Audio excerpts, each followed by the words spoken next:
Gatemen are riding high after taking down the top team in the land yesterday. They're back at home to face the Bourne Braves, the third installment of the season between Wareham and Bourne. Pleasure to bring it to you right here on GBN as we welcome you inside the John Wild broadcast booth. Gabe Genovese, Jonah Carp, we're on the call for today's game, and we're getting you ready for first pitch. We're going to break down today's match, but before we do that, Gabe, let's talk about yesterday. Perhaps the best win of the season came against Chatham. Yeah, 7-0, the victory over the Chatham Anglers for the Gatemen yesterday. 7 runs on 10 hits. They leave 10 on base as well. Plenty of opportunities for Wareham, but you got to talk about the pitching yesterday for the Gatemen. They shut out the Anglers, just 3 hits last night for Chatham. Ian Bedell picks up the win. He goes to 3-0. Bedell's line yesterday, 6 innings pitched, gave up just 1 hit, no runs, no walks, 8 strikeouts for the Missouri Tiger. He's been nothing but fantastic, and his ERA drops to 0.7 on the year in 25 2/3 innings pitched. That's tops in the CCBL. Ian Bedell was what he has been all season, and that lightning-thunder combination between him and Trent Palmer was, again, off the charts yesterday. On offense, the Wareham Gatemen produced again. The final score was 7-0, and one guy who stood out, Braden Ward. Yeah, Braden Ward yesterday, 3 for 4 with a walk, 2 RBI single in the second inning, solo home run in the 5th inning, had the single in the 9th as well. I mean, every time you think Braden Ward might be going a little quiet, he was just 3 for 17 in his last 5 games before last night. He has a performance like that. He's been so good in the leadoff spot all season long. And because of that 7-0 victory, the Gatemen maintain their spot in first place in the Western Division. Yeah, first place in the West, now 14-11-1 on the year. They stay a half game up on Katuitt, who also won last night. And now this has become a fairly big contest with Bourne tonight because the Braves have now won 3 in a row. They're 10-14. Bourne still in 4th place in the West, but just 2 games back of 3rd place Falmouth. And Wareham to Bourne, 1 through 4 in the West, are now separated by just 4.5 games. It's a little bit of a race here with under 20 games to go. We were saying all season how the Eastern Division just looks a whole lot better than the Western Division, but it's kind of evened out now. It's 100% evened out. 8 of the 10 teams in the Cape Cod Baseball League have 12 to 15 wins. The only 2 that don't are in the West, so the West is still the weaker division, but Bourne now up to 10, and Hyannis still struggling at 5 wins. But everybody but Hyannis now in double-digit wins, and again, 8 of 10 with 12 to 15. We have a lot to talk about today. It's Bourne and Wareham, the 3rd installment, the season series tied at 1 apiece. We're going to break that down a little bit later. On the other side of this break, Addison has your pregame interview. You don't want to miss it. You're watching GBN. The 99 Restaurant is a proud sponsor of the Cape Cod Baseball League. Visit them in Centerville, Falmouth, Mashpee, Wareham, or Yarmouth this summer and try some local flavor from the winner of the Cape Times Best Restaurant for Takeout, the 99. Always the real deal.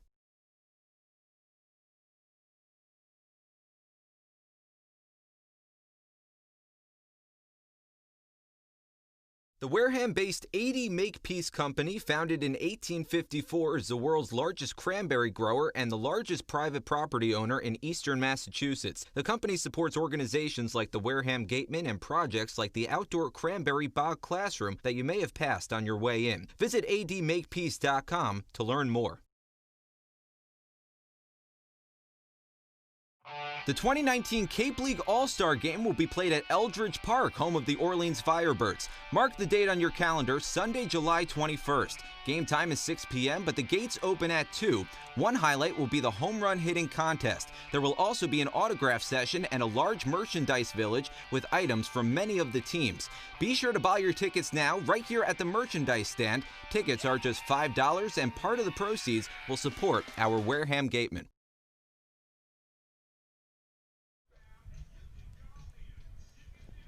Hey, welcome back. You're watching the Gatemen pregame show on GBN. Jonah Carp, Gabe Genovese breaking down today's matchup between Bourne and Wareham. Let's send it down to Addison Van Patten, standing by with Matt McClain.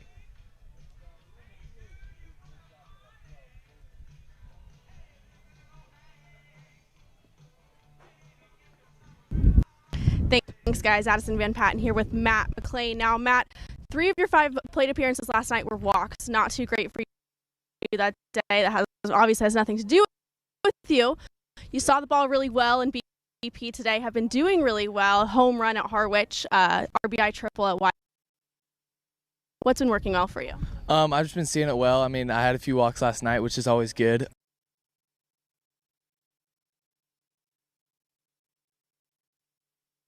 Super utilities for us so far this summer. You're back at right tonight. What have you liked so far, and how does it feel to be so versatile? I just like the fact that I can play anywhere, and I don't know, it gives me the ability to play anywhere and fit anywhere in the lineup whenever Jerry needs me. You work on differently than normal that makes you so versatile, or is that just a position you've always had? It's just something I think that I've always had. Yeah. You're in the 5-hole tonight. We've seen you in the second, back at 6th. What do you like better? It doesn't matter. Yeah. Not at all? Not at all. 5 and 6 is a little bit less pressure, obviously, than following up the lead off. Is there anything that you've seen that you feel like you've done better in? No, honestly, I don't know. I just go out there and hit. Now, this team tonight, they're lower in the rank, higher. We're in the first place right now. What does it mean to hold that position, and what are we going to do for the rest of the summer? Well, I mean, with playoffs coming up,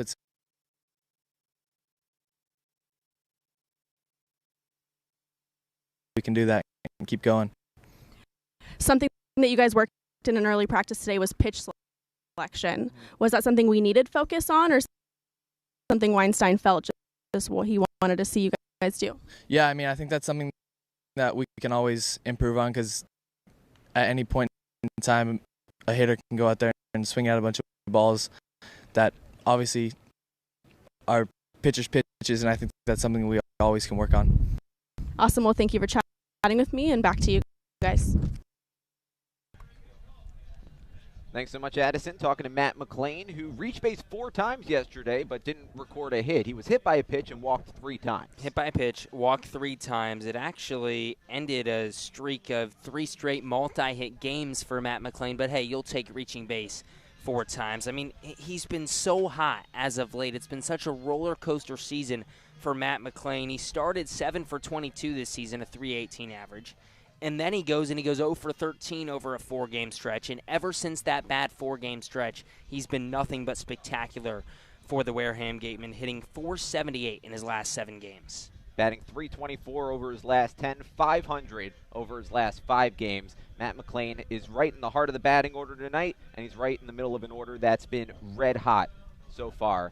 Well, for the last few games at least for the Wareham Gatemen, but it seems like almost every game this season, this offense has stepped up. We're going to break down tonight's matchup between Bourne and Wareham in just a bit. On the other side of this break, it's Javik and Ryan talking to you about what else is going on around the Cape. Stick around. You're watching the Gateman pregame show on GBN.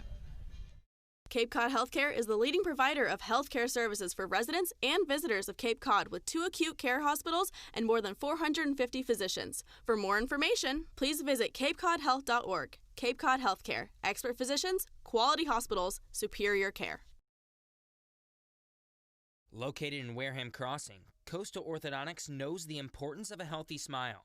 Dr. Kevin Oliveira and his team at Coastal Orthodontics are a patient-focused practice, delivering professional, effective orthodontic treatment based on the individual clinical needs of each patient, resulting in beautiful smiles in a timely manner. With 10 years of experience using Invisalign, Coastal Orthodontics uses the most up-to-date dental equipment. Cape Cod Coca-Cola thanks you for supporting the Cape Cod Baseball League and for refreshing yourself with ice-cold Coca-Cola products. Please remember to recycle your empty bottles, cans, and all other recyclable materials. It only takes 6 recycled plastic bottles to make a new baseball cap. Learning at Curry College extends beyond the classroom and is embedded in all that they do.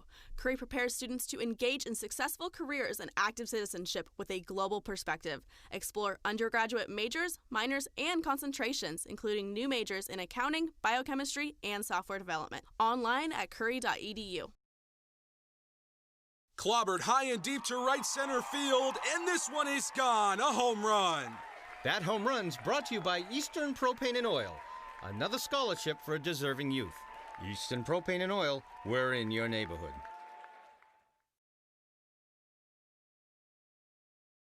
After the game, visit El Mariachi on Main Street for the best Mexican food in Wareham. The cantina provides a delicious late-night snack accompanied by fun cocktails. The Wareham Gatemen would like to thank Franklin Sports for their sponsorship of the Cape Cod Baseball League. Franklin is yet again proud to be the official batting glove of the Cape Cod Baseball League. Throughout the summer, all the Cape League teams are wearing their own custom team batting gloves courtesy of Franklin Sports. To order your favorite team's design or to create your own, visit franklinsports.com/custom, enter code CCBL20 for 20% off your purchase. From Cape Cod to the major leagues, only the best hitters in baseball wear Franklin gloves.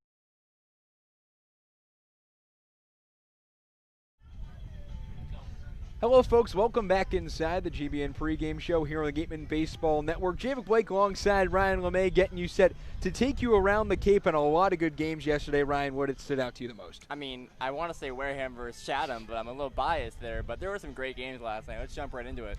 Let's jump right into it indeed. Katuitt took on Falmouth last night, maybe the second biggest game of the night if you don't include the Wareham one. Bo Hofstra got the win as Katuitt took down Falmouth 6-1. Nick Destrini got the loss, and Kyle Nicholas got the fourth save. Yeah, Falmouth coming kind of back down to earth here. We've seen the last couple of games. They lost to Bourne, and now last night they lost to Katuitt. Katuitt's pitching was fantastic. That's all. That's plain and simple. I mean, they had 15 Ks, only allowed one run, and Nick Gonzalez continues. Not really the greatest night. He's starting a new one. Yeah, he's starting a new on-base streak. Yeah. 24 game on-base streak ended against these Bourne Braves that'll be playing the Wareham Gatemen in just about 15 or so minutes. But he went 1 for 5 on the day, and the Katuitt pitching 15 strikeouts yesterday and only allowed one run. That's just a recipe for success. Yeah, it really is. I mean, Katuitt, they don't really need the offense all the time. They have great pitching as well, and they displayed that last night. So when the offense isn't there, they need the pitching to step up. And that's what happened. And the YD Red Sox, well, they lost yesterday against the Brewster Whitecaps. A 7-4 final in 8 innings. Sean Fisher got the win. Tyler Dullard got the loss, and Sean Hurley got the save. And it was really a throwback to about 1905 from the Brewster pitching staff. Only 2 strikeouts all night long. Hey, sometimes 2 strikeouts is all you need. And, I mean, they got the result last night, so good for them. But TJ Collette went 1 for 2 with 3 RBIs, a big home run for him. So sometimes all you need is some dingers, and that's all. You don't really need strikeouts. And maybe the wildest thing of the night, the wildest game of the night, is Bourne versus Hyannis. Bourne won that one 4-2. Jared Poland got the win. John Scarollo got the loss, and Kieran Shaw got the save.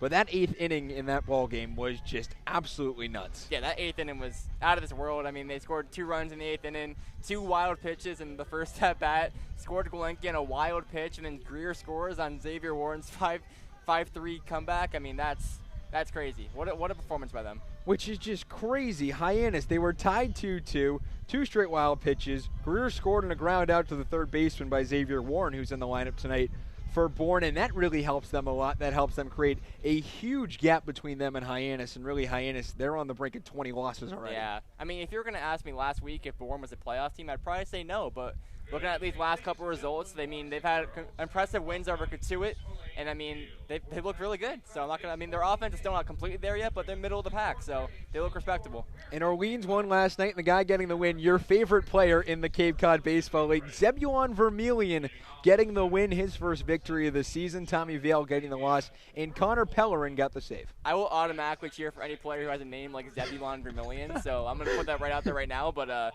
he was fantastic last night. Orleans scored 2 runs on, errors in the 5th, but they scored the go-ahead run and the 6th, and they won. So sometimes you don't need to overpower an offense to win. And Orleans, they proved all season all they need is some good pitching to win some games. And really all they did was just capitalize on defensive mistakes. The go-ahead run scored off a pass ball in the 6th inning, and that was really it for the rest of the ballgame. Yeah, I mean, sometimes you don't need offense to win, and they proved that last night.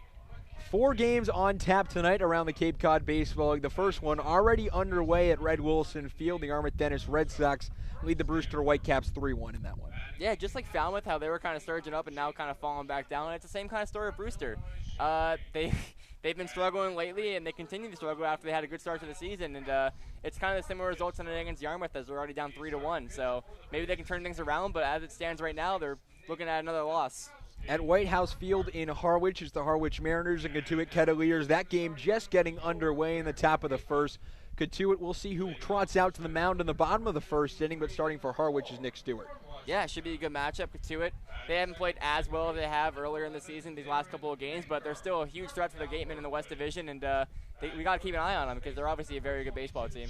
And a great game tonight at 7 o'clock at Veterans Field in Chatham. The Anglers trying to bounce back from that loss to the Gatemen last night. They'll take on the Falmouth Commodores at 7 o'clock. Tyler Rass gets the start for the Commodores, and for Chatham, it's Ty Madden. Chatham offense, I mean, they've run into 2 brick walls the past 2 nights. First of all, it was Harwich and the 8-inning performance by one of their pitchers. And then last night, of course, it was Ian Bedell, who went 7 innings, only allowing 1 run. So, I mean, do you think tonight's the night that Chatham finally breaks out offensively? Well, Jamal O'Gean's going to be the man they need to break out on offense. Jamal O'Gean's going to be the guy they've needed all season long, and he's done fantastic. But if this offense wants to break out, and really it hasn't been there for 18 straight innings, they got to get something going. Yeah, I mean, they obviously have the talent to do so, but just they've run into some tough pitching, and they got to power through. I mean, you're going to run into pitchers like that all around the Cape, so you just got to power through and use your talent. And the final game tonight on the Cape, the Orleans Firebirds at home. That one kicking off at 7 o'clock at Eldridge Park. They'll play host to the Hyannis Harbor Hawks, who at 5-19-1 just about assured themselves of not making the playoffs. They're more just playing for basically just pride at this point. Cole Parada starts for Hyannis, and for Orleans, it's Owen Schartz. Yeah, but to think about it, I mean, these players aren't here to make the playoffs and win a championship. These players are here because they want to show the college scouts, pro scouts, what they're all about and how good of baseball players they are. So don't worry about the record. Just go out there and play your game and maybe get recognized by these scouts. That's all we should worry about right now. Some words of encouragement from you up here in the booth, and they do have good players. It's yeah. more, we hear Jerry Weinstein, the head coach, the manager of the Wareham Gatemen, say it all the time. It's about development over anything. It's not about the wins and losses. It's about developing players. And Jordan Westberg's just going to be fun to watch for the rest of this year with the Hyannis team. Yeah, that's for sure. I mean, if there's any silver lining for the Hyannis team, it's him. And there's a lot of other good players on the Hyannis team, too, that deserve some recognition that maybe they won't receive with the record like they have now. But there are some good players on that team for sure. So with the 4 games tonight, what stands out to you the most? There's a lot of good games tonight, but I am looking out for the Falmouth versus Chatham game. Chatham, we talked about it. I mean, 2 straight games where their offense has not shown up. We know they have the talent, and they're playing a Falmouth team who's been pretty hot lately. So if any night is to do it, it's this one for them. So let's see what happens. First pitch in that one, 7 o'clock from Veterans Field all the way out in Chatham, Massachusetts. This is Ryan LeMay. I'm Javik Blake. When we come back from break here on the GBN pregame show, Gabe Genovese and Jonah Karp will have the call of tonight's action from right here in Spillane Field. Stick with us. This is GBN. The 99 Restaurant is a proud sponsor of the Cape Cod Baseball League. Visit them in Centerville, Falmouth, Mashpee, Wareham, or Yarmouth this summer and try some local flavor from the winner of the Cape Times Best Restaurant for Takeout, the 99. Always the real deal. The Wareham-based 80 Makepeace Company, founded in 1854, is the world's largest cranberry grower and the largest private property owner in eastern Massachusetts. The company supports organizations like the Wareham Gatemen and projects like the outdoor cranberry bog classroom that you may have passed on your way in. Visit admakepeace.com to learn more. The 2019 Cape League All-Star Game will be played at Eldridge Park, home of the Orleans Firebirds. Mark the date on your calendar, Sunday, July 21st. Game time is 6 p.m., but the gates open at 2. One highlight will be the home run hitting contest. There will also be an autograph session and a large merchandise village with items from many of the teams. Be sure to buy your tickets now right here at the merchandise stand. Tickets are just $5, and part of the proceeds will support our Wareham Gatemen. Stop by the Ansel S. Gurney House, where you will find a unique shopping and dining experience. Whether shopping for a special occasion or just to treat yourself, you'll find what you're looking for in one of the 11 themed rooms. There's also a cafe serving fresh homemade lunches overlooking the extensive gardens. The Ansel S. Gurney House is located at 403 County Road in Marion. For a nostalgic Cape Cod vacation experience, head to Bay Motor Inn, where guests are treated like family. Located in the heart of Buzzards Bay Village, this 1950-style cottage colony still provides you with up-to-date amenities. The Gatemen thank the Bay Motor Inn for their support. The Bay Point Golf Club offers a unique collection of 18 championship golf holes, a beautiful banquet facility, and a club host that has a fully stocked pro shop. The Bay Point Grill is a perfect place to grab a meal or watch a game. The course is located off Onset Avenue in Buzzards Bay. The Gatemen thank you for your support.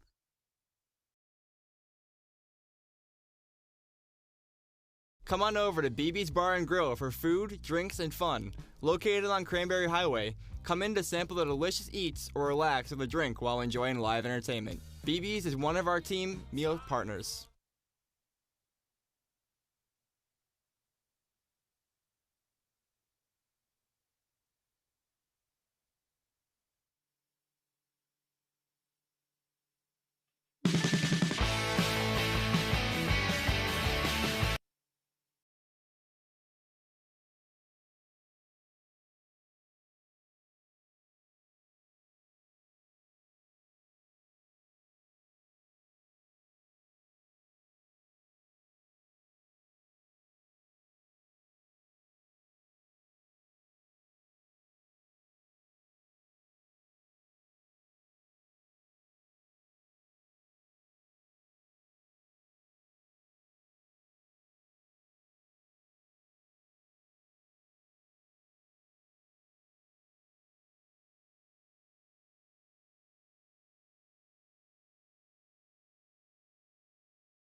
Tico rounding third. The throw to the plate is not in time. Line drive over the head of the second baseman Olsen and into right field. Braden Ward comes home to score. Darren Baker pulls it at first with an RBI single, and it's 7-5 Wareham. And the Gatemen win 5-0 here in Game 1 of the doubleheader. And that'll do it. First 9-inning shutout for Wareham pitching this season. 6-0 the final score from Catuit, Massachusetts. Now, here are the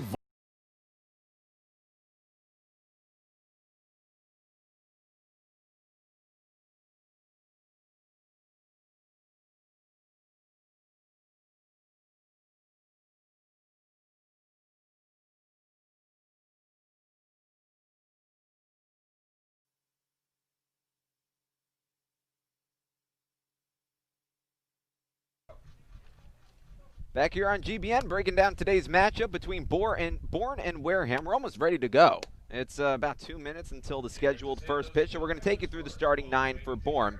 Judd Fabian leading things off. He's out in center field. Cody Morissette behind him. Xavier Warren batting third. He's the third baseman. Jimmy Glowacki, the shortstop, cleaning things up. Jackson Greer batting fifth. He's the designated hitter. Jake McKenzie out in left field, batting sixth. Nick Bruiser batting seventh out at first base. Jacob Campbell behind him. He's the catcher. And Kyle Hess rounding out the batting order, playing right field. Who stands out to you, Gabe?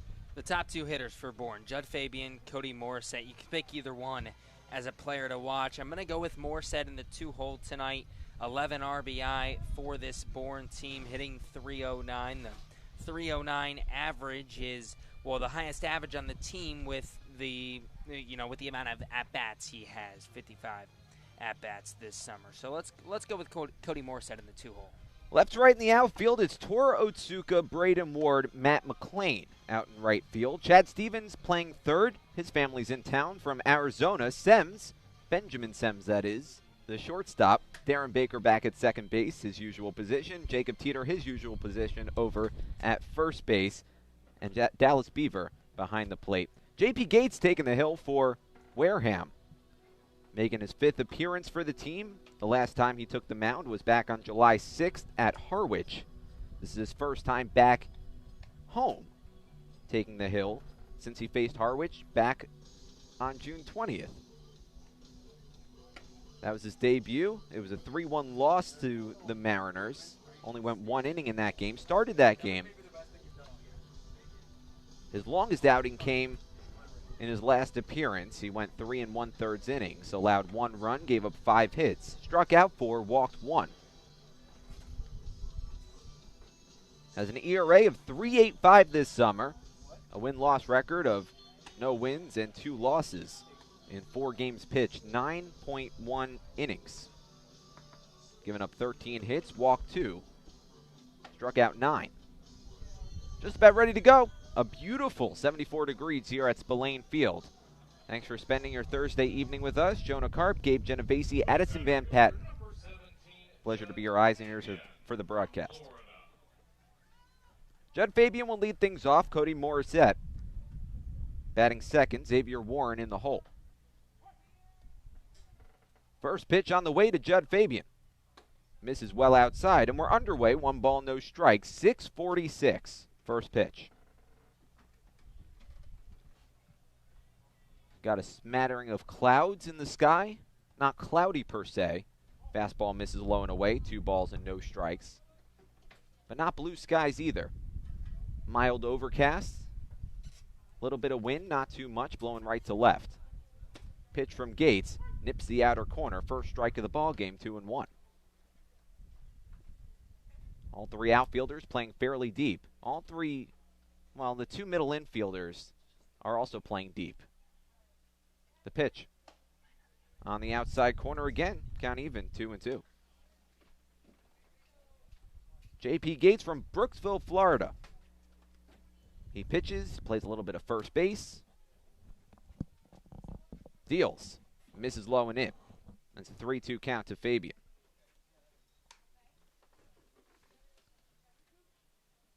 Judd Fabian's been red hot. 7 for his last 21 over his last 5 games. The pitch from Gates. Cut on and missed, strike 3. It was foul tipped into the glove of Dallas Beaver. First out of the ball game is a strikeout. J.P. Gates gets Judd Fabian swinging. A strikeout brought to you by Lang Exafaris and Bullard. Head to lxblaw.com to seek a trial attorney in the New Bedford area. 1 man out, nobody on base. Cody Morissette, the new batter. Gates into the full windup. Deals a strike over the inner half. 0-1. Timothy Carey calling the balls and the strikes tonight. Robert Wilson, the first base umpire. Mickey Garcia, the third base umpire. Top of the first, no score. Again, over the inside corner, 0-2. J.P. Gates, a two-way player. He's only seen action at the plate in 1 game for Wareham. Pretty good hitter at Miami this season. Batted .340. The 0-2 sits well up and in on Morissette, and that hit him. Morissette tried to duck out of the way, and that nipped him. Not sure where, but he looks okay as he's trotting down to first. Maybe it caught his jersey. Yeah, must have just got a piece.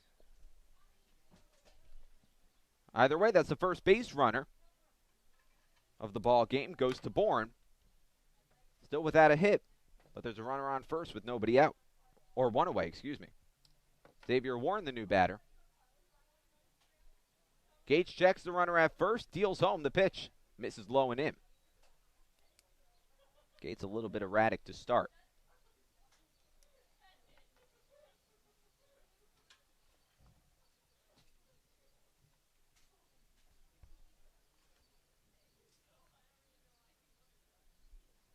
Gates a rising sophomore at Miami. Fires one over the outside corner, 1-1. Batted .340 this season, but didn't pitch after May 8th until this summer. The 1-1. Skips in the dirt, blocked by Dallas Beaver. 2 balls and 1 strike.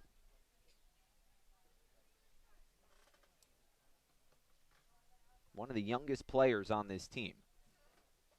Born in December of 1999. Runner takes off, and he's picked off. Jacob Teeter fires to second. It gets away from Benjamin Sems and skips into center field. Cody Morissette makes it easily to second base, and now there's a runner in scoring position with 1 away. Oh, that's one of those where you can't believe it. I mean, what a move from J.P. Gates. Morissette was, he was trapped. He was done for in between first and second. The 2-1. Misses low and in. 3 balls and 1 strike. I will say Teeter threw it a tad early. Sems wasn't at the bag yet. But, Jacob Teeter's thinking, I can't let him get to second base. Sems has got to come up with that. Now Morissette has a big lead off of second. Gates catches the outside corner, 3-2.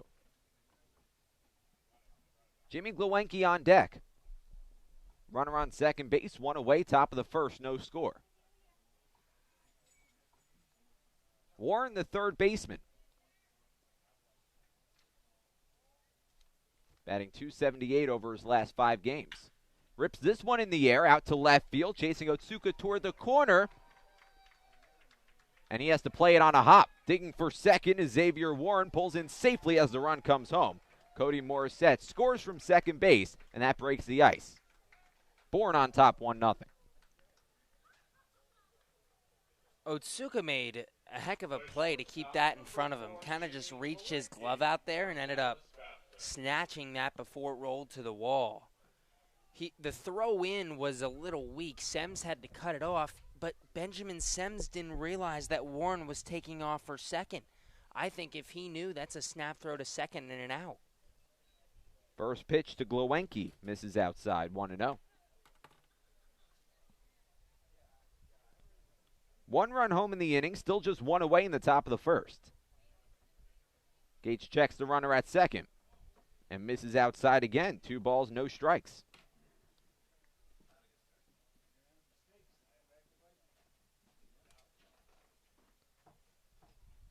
A rocky start so far for J.P. Gates. 8 strikes, 8 balls. Checks the runner at second base. Sets the letters, deals home. And just catches the outside corner, 2-1.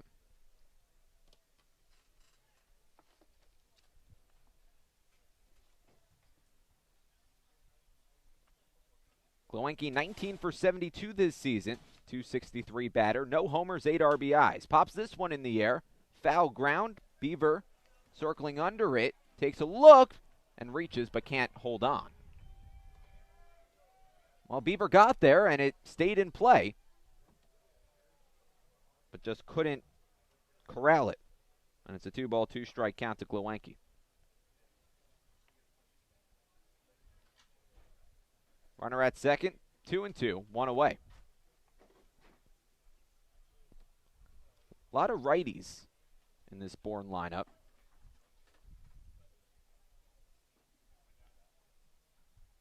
The 2-2. Misses low and away, 3-2. Second straight batter. A full count has been issued. Well, this is a Braves team that has had a recent offensive surge. They're on a 3-game win streak. Sitting tight at 4th in the Western Division. High chopper left side of the infield. Picked on a hop by Sems. Fires to first in time as the runner goes to third. 2 away. The last time Wareham faced Bourne, it was a few weeks ago. Well, a little over a week ago, July 3rd. And at that time, Bourne was dead last in almost every offensive category. They're still near the bottom, but not quite at the bottom. Lifted in the air, out to right field. Shallow right, McLean chasing in. Teeter going back, reaches. He can't make the catch. And another run comes home. Jackson Greer stops at first with an RBI as Xavier Warren trots to the plate. 2-0. Nothing anybody could do about that one. Lazy blooper out to shallow right, and, well, no one could get there. Teeter laid out for that ball, couldn't get there, and out of the reach of Baker. First pitch to McKenzie sits low and away, 1-0. One of those dying quails that dies in no man's land. The 1-0. Good breaking ball. Gets McKenzie to bite, 1-1.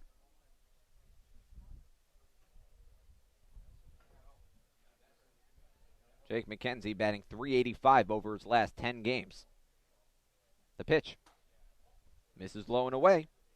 2 balls and 1 strike.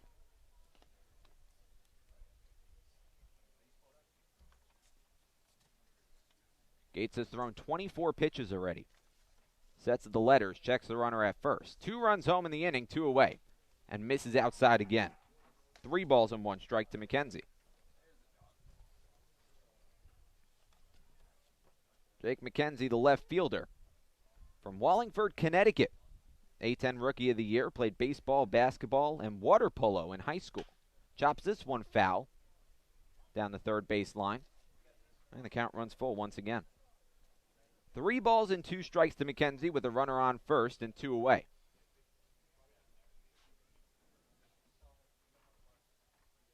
Two runs home in the inning. Top of the first, 2-0 Bourne. Pitch number 28 upcoming for Gates. And he picks off another base runner. Throw down to second this time. Darren Baker slaps on the tag to retire Jackson Greer. And we'll see McKenzie again in the second inning. But Bourne scores twice in the top of the first. It's 2-0 with the Gatemen coming to bat when we return. Stick around on the Gatemen Baseball Network. After the game, visit El Mariachi on Main Street for the best Mexican food in Wareham. The cantina provides a delicious late-night snack accompanied by fun cocktails.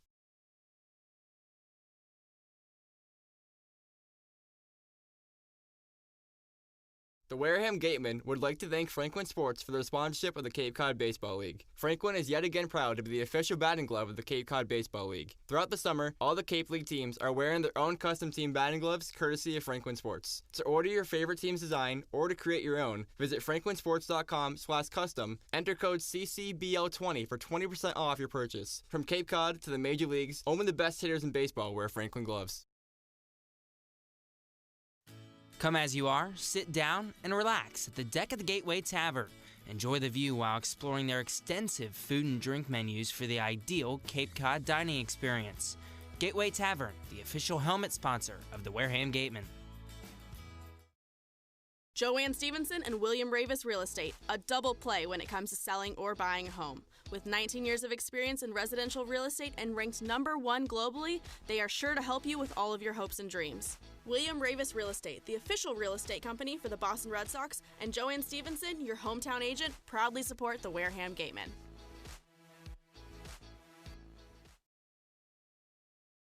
Located on the Cape Cod Canal, Keystone Place at Buzzards Bay is the area's newest rental independent living, assisted living, and memory care community. With some of the area's largest apartments and an ultra-inclusive monthly service package, Keystone Place is a life-fulfilling retirement community unlike any other. Discover Keystone Place, the best option in Cape Cod. One of the Gatemen's favorite places for their post-game meals is Cool Cone, where you can get anything from fried clams and fried chicken to an ice cream sundae, and then top it all off with a round of mini-golf. Cool Cone, located on Route 6 on the Wareham-Marion line. Bottom of the first inning. Who let the dogs out? Blasting over the loudspeakers. It's Bark at the Park night here at Spillane Field. So far, the Gatemen digging themselves a hole. 2-0. Braden Ward will lead things off. Darren Baker behind him. Jacob Teeter batting third here in the bottom of the first inning. Nick Dumkowski from West Springfield, Massachusetts. Starting today for Bourne. Already working with a cushion. First pitch in the bottom of the first.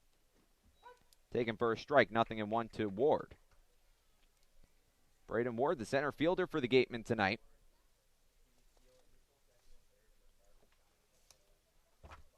From left to right in the outfield, it's McKenzie, Fabian, and Hess. Take you through the rest of the defense. 1 ball, 1 strike. Pitch high to Ward. Warren over at third. Gluenke, the shortstop. Morissette, the second baseman. Nick Bruiser at first. Campbell behind the plate. And Nick Dombrowski, the starting pitcher. 1-1 the count to Braden Ward. Misses inside, 2-1. Ward batting .333 this season. 27 for his first 81. Not exactly a power hitter, but he has 3 home runs. 14 RBIs. The 2-1. High chopper right side of the infield. Morissette ranges over, picks it up, fires to first. In time. Gets Ward by his stride. An impressive defensive play from Morissette for the first out of the bottom of the first inning. Jonah Carp, Gabe Genovese, Addison Van Patten with you on the Gatemen Baseball Network. Thanks for spending your Thursday night with us. Darren Baker digs in, nobody on, 1 away. 2-0, Gatemen trailing. First pitch to Baker, squares to bunt, lays one down the first base line. Domkowski off the mound, fires to first from his knees, but not in time to get the speedy Baker. Well, the Gatemen have a 1-2 punch at the top of the order when it comes to speed. Two of the fastest players in their lineup are batting first and second, respectively. Ward almost beat out an infield single. Darren Baker just did. First base runner for the Gatemen. Not the best bunt we've seen from Darren Baker this year. Didn't get it quite enough down the line as I'm sure he would have liked, but with his speed, it didn't matter. Dombrowski kind of lost his balance, had to throw from his knees, and couldn't make the throw. Couldn't make the throw in time, I should say. Time called in the box. Jacob Teeter, the new batter, runner on first, one away. Gatemen trailing 2-0. Teeter, the first baseman, batting .301 this season. 2 homers, 16 RBIs. First pitch to him. Taken low and away, 1-0. Jacob Teeter, one of the biggest players on the roster, stands at 6'6", 230 pounds. The average height of a Major League Baseball player is 6'1", which is actually up 7% since 1870. The 1-0. Misses low and away. 2 balls and no strikes. Baseball players have gotten taller. Apparently. I was curious. Turns out my family didn't get the memo. 2-0 the count to Teeter. Runner at first, one away. The pitch. Misses up and in. 3 balls and no strikes. Adrian Del Castillo on deck. Matt McLean batting 5th tonight. Dallas Beaver, the catcher, batting 6th. Benjamin Semmes batting 7th. Chad Stevens in the 8-hole. Tora Otsuka rounding out the order for the Gatemen. Tying run at the plate with 1 away in the bottom of the first. The pitch. Right down Broadway, 3-1. Jacob Teeter has been streaky. Started 0 for 10 this season. Then went on a stretch where he was batting .500 for a couple weeks. The 3-1. Rocketed out to right field toward the gap. Hess ranging over, dives, and can't make the catch. It rolls all the way to the wall. Jacob Teeter trots into second base. Darren Baker goes first to third. And now there's 2 in scoring position for the Wareham Gatemen with 1 away in the bottom of the first. And you mentioned Teeter being streaky. That ends an 0 for 11 drought that he was in over the last 3 games. He needed that double. But before the 0 for 11, you mentioned it, he's been red hot for Wareham. It was a rare 3-game stretch without a hit for Jacob Teeter. And he launched that ball to the gap. And now 2 in scoring position for the cleanup man, Adrian Del Castillo. Left-on-left matchup, first pitch to him. Taken for a strike right down the middle, 0-1. Del Castillo, a .300 batter this year. He also has 3 homers. He has 15 RBIs. 24 for 80, a late addition to this roster. Just finished his freshman campaign at Miami, the 0-1. Fouled off, 0-2.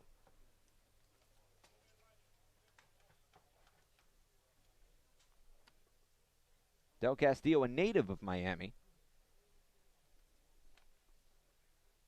had one of the best seasons of any freshman in the country. Having a good season so far with the Wareham Gatemen. Tying run at second base. But Del Castillo swings through a breaking ball. 3 pitches, 3 strikes, and now 2 away in the bottom of the first. Domkowski trying to work out of a jam. Pull a rabbit out of his cap. Matt McLean, who's been fairly hot for this team as of late, will walk in from the right side. 2 in scoring position. Bottom of the first, Gatemen trailing 2-0. 2 away, first pitch. Misses upstairs. 1 ball, no strikes to the right fielder, Matt McLean. McLean batting .310 this season, 18 for 58. 2 homers, 14 RBIs. And he calls time.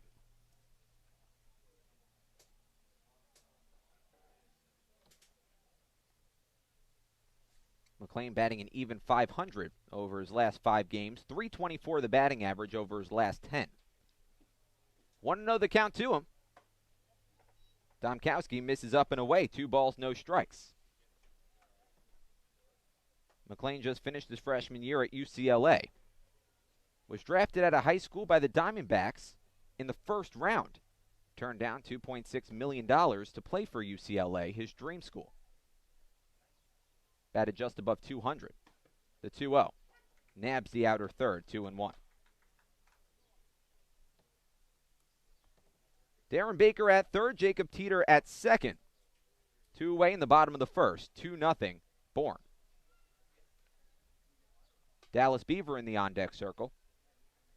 Wind starting to blow right to left. A little bit stronger than it was at the first pitch. And time called in the box.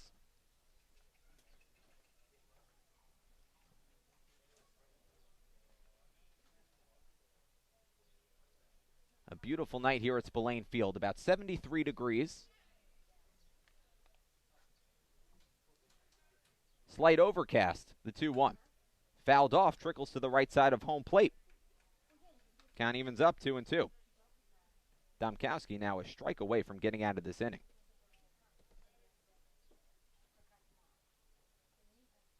McLean from Tustin, California, stands at just 5'9", 175 pounds. One of the few right-handed batters that the Gatemen possess. Faces the southpaw Domkowski. Comes set at the belt, kicks, delivers, a 2-2. Lifted in the air, out to left field, drops in front of the left fielder McKenzie. Plays it on a couple hops. 1 run comes home to score. Teeter racing to the plate and dives in safely as the throw is cut off. A 2-run single for Matt McLean, and we're tied up at 2.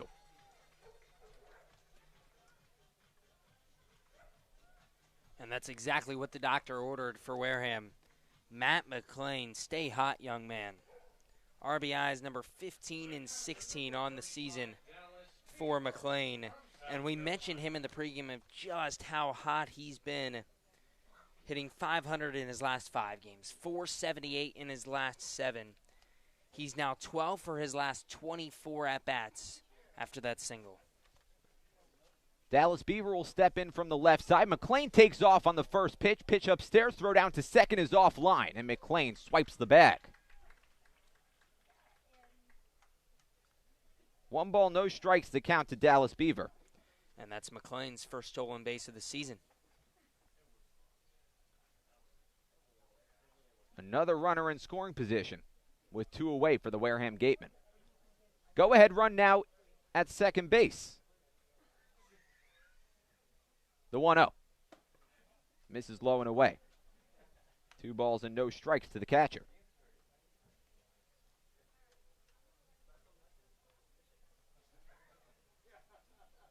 Beaver transferring to the University of South Carolina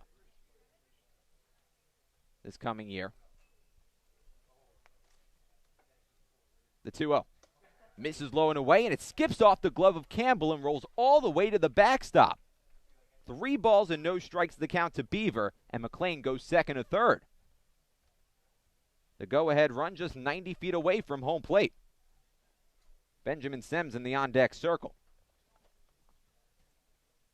This inning has started to unravel for Domkowski. Came into this inning with a 2-0 cushion. It's a 2-2 game right now.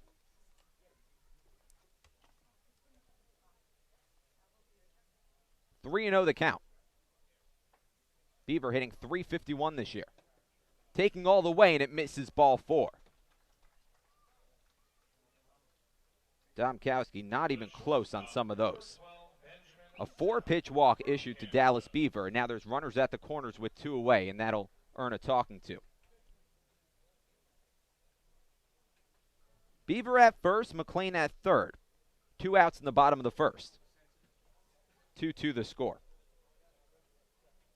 Well, if you haven't already, head to gateman.org for the full schedule and registration information of the youth clinics. It's an opportunity to learn from the pros for kids ages 5 to 18.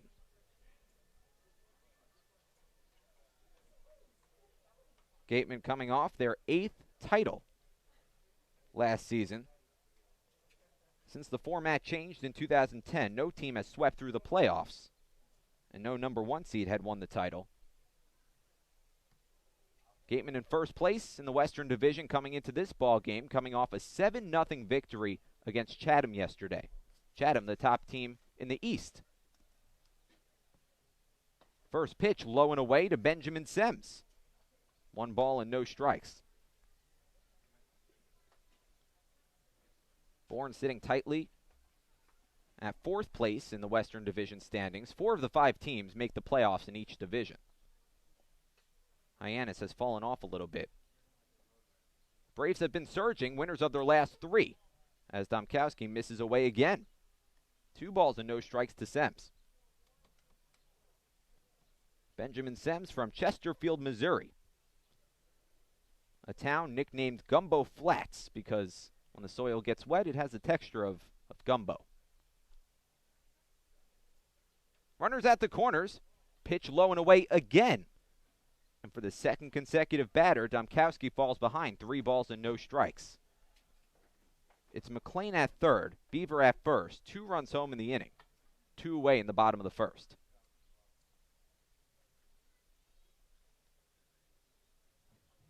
A long look in for Domkowski. Now comes set at the belt. The 3-0. Right down the middle, 3-1. Chesterfield, the hometown of a number of notable athletes. Ryan Howard, Kurt Warner, Max Scherzer among them. Perhaps Benjamin Sims will be talked about one day in the same light. It would help if he could tally an RBI here. The 3-1. Upstairs, ball 4. Well, he gets on base. Back-to-back walks for Domkowski. And that loads the bases with 2 away in the bottom of the 1st. And he went from striking out Del Castillo and being an out away from getting out of the inning unscathed to the 2 RBI single and now 2 straight walks. Talk about a long first inning here at Spillane. The Gatemen need a hit. Chad Stevens, a new batter, another right-handed batter, pops one up on the first pitch, and Hess drifts under it. The right fielder, staying with it, makes the catch above his cap to end the inning. The Gatemen leave the bases loaded in the bottom of the 1st. But they plate 2 to knot up the ball game. 2 runs on 3 hits and 3 left aboard. After 1, we're tied at 2. Stick around on the Gatemen Baseball Network. Joanne Stevenson and William Ravis Real Estate, a double play when it comes to selling or buying a home. With 19 years of experience in residential real estate and ranked #1 globally, they are sure to help you with all of your hopes and dreams. William Ravis Real Estate, the official real estate company for the Boston Red Sox, and Joanne Stevenson, your hometown agent, proudly support the Wareham Gatemen.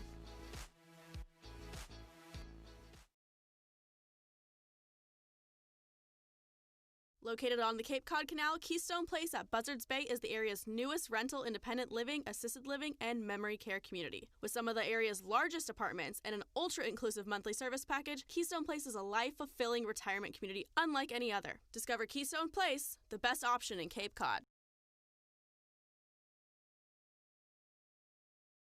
One of the Gatemen's favorite places for their post-game meals is Cool Cone, where you can get anything from fried clams and fried chicken to an ice cream sundae, and then top it all off with a round of mini golf. Cool Cone, located on Route 6 on the Wareham-Marion line. The law firm of Lang, Exafaris, and Bullard, providing families and businesses in the greater New Bedford community with legal services for 40 years. We look forward to serving you. For an appointment, call 508-992-1270. We invite you to learn more about the law firm of Lang, Exafaris, and Bullard by visiting our website, lxblaw.com. Well, we saw Jake McKenzie in the 1st inning. That was before Jackson Greer was retired on the base paths. And so we'll see Jake McKenzie again. So McKenzie, Bruiser, and Jacob Campbell, the 3 due up. First pitch.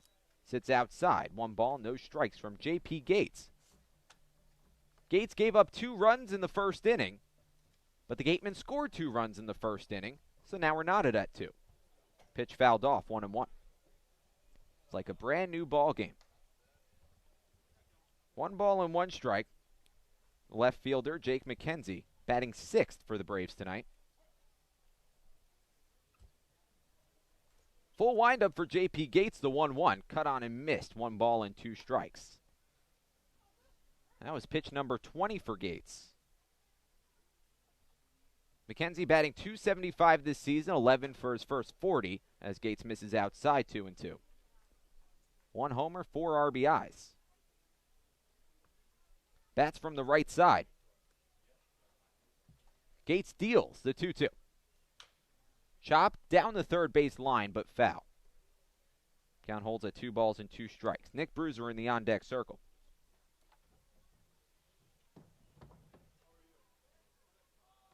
McKenzie, the rising junior at Fordham. Batted .305 with 3 homers this year for the Rams. The 2-2 is lifted in the air, down the left field line. Stevens giving chase. The third baseman will let that land foul and out of play. So we'll do it again. 2 balls and 2 strikes the count.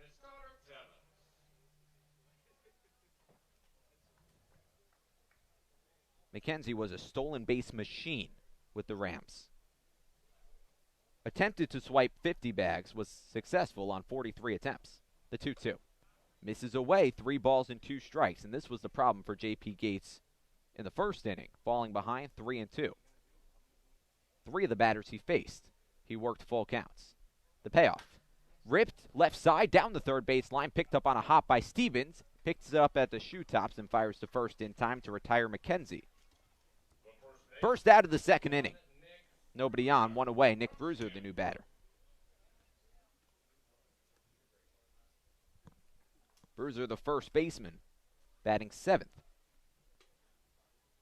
The rising junior at Stanford batted just .224 with 2 homers, 16 RBIs this year. First pitch. Taken over the inner half, 0-1.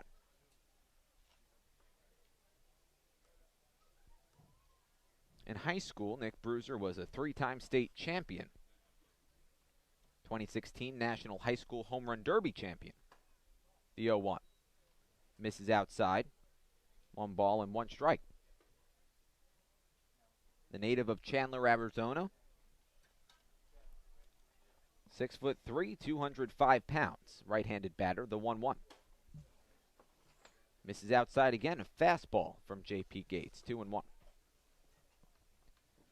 Bruiser batting just .225 in the Cape. 7 for his first 31.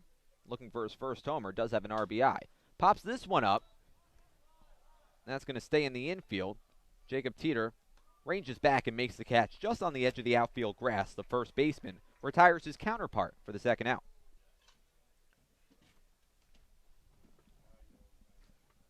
Jacob Campbell will walk into center stage, the number 8 batter. Comes to bat with nobody on, 2 away. Top of the second inning, a 2-2 ball game. Full windup for J.P. Gates. He deals first pitch. Misses low. 1 ball, no strikes.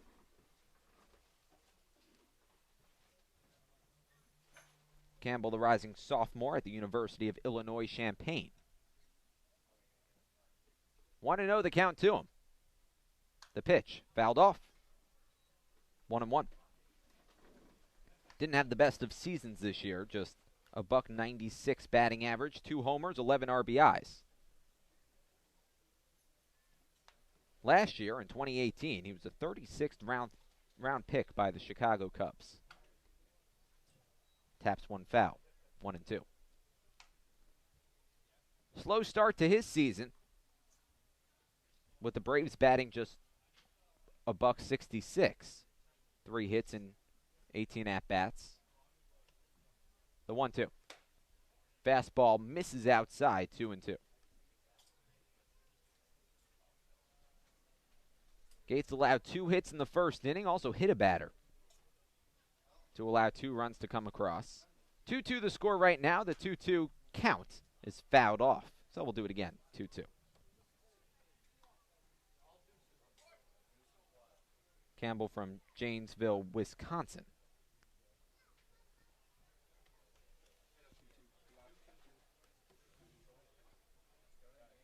Nobody on base, 2 away. Gates trying to get on the same page as his catcher, and now time's called. Last year, the Braves went 18-25-1 during the regular season. They missed out on the playoffs. The 2-2. Hard hit right side of the infield, but right at Darren Baker, who plays it on a couple hops and tosses over to first. A 1-2-3 inning for J.P. Gates. And we're through 2. Well, he's through 2. We still have to play the bottom half of the second inning. No runs, no hits, nobody left on. After 1.5, the Braves and the Gatemen tied at 2. We'll be right back on the Gatemen Baseball Network. Struggling with changes in mood, sleep, stress, or a sense of hopelessness? Finding it hard to be the man you want to be? Get the information and tools you need for mental, emotional, and relationship health at massmen.org. Courage starts with the first step. The Mezzaluna Restaurant is a family-run Italian restaurant celebrating 80 years in business. Located on Main Street in Buzzards Bay, Mezzaluna specializes in Italian cuisine, a lunch menu that's the best deal in town, and serving some of Cape Cod's famous prime rib every Wednesday and Saturday. Come enjoy the feast at Mezzaluna, the Italian family restaurant. Does your insurance agent know you by name, analyze your stats, and help you with your game plan? If the answer is no, then it's time to draft Morse Insurance. Their local team will get to know you, assess your risk, and develop a strategy to protect your home, auto, or business. Visit us online at morseins.com. Hashtag Morse, of course, has your back. Bottom of the second inning, Tora Otsuka, Braden Ward, Darren Baker, the 3 due up. Tie ball game at 2 apiece. J.P. Gates just pitched a 1-2-3 inning for Wareham.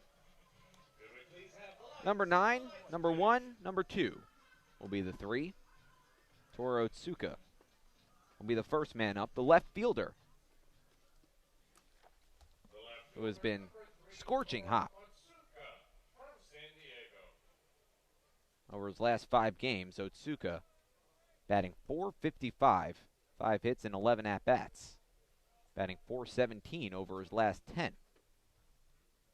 It's been a mainstay at the number 9 spot. But it's been a rotation between him and Mike Antico and Matt Rudick as Otsuka rips one foul, 0-1. Otsuka didn't play yesterday. Matt Rudick batted 9th, went 0 for 4. And neither Rudick nor Antico in the lineup tonight. Breaking ball down the center of the zone, 0-2. So it's Otsuka in left field, Matt McClain out in right field, with Chad Stevens playing third base. Bit of a different looking lineup tonight. The 0-2. Taken off the plate outside, 1-2.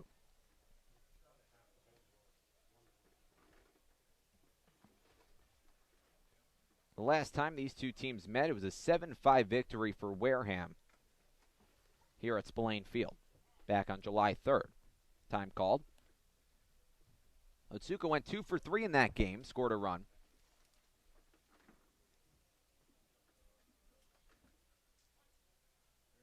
That was a game where the Braves left 12 on base and still managed to get 5 across. The pitch. On the outside corner, strike 3 called. Otsuka doesn't strike out a whole lot. An impressive pitch from Domkowski. First out of the bottom of the second. Only the second strikeout for Nick Domkowski.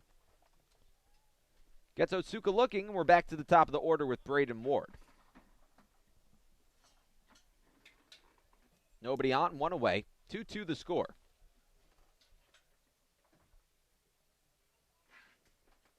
Ward squares to bunt. Pulls his bat back and takes a pitch right down the middle, 0-1. Ward grounded out to the second baseman Morset in the first inning. He's 0 for 1.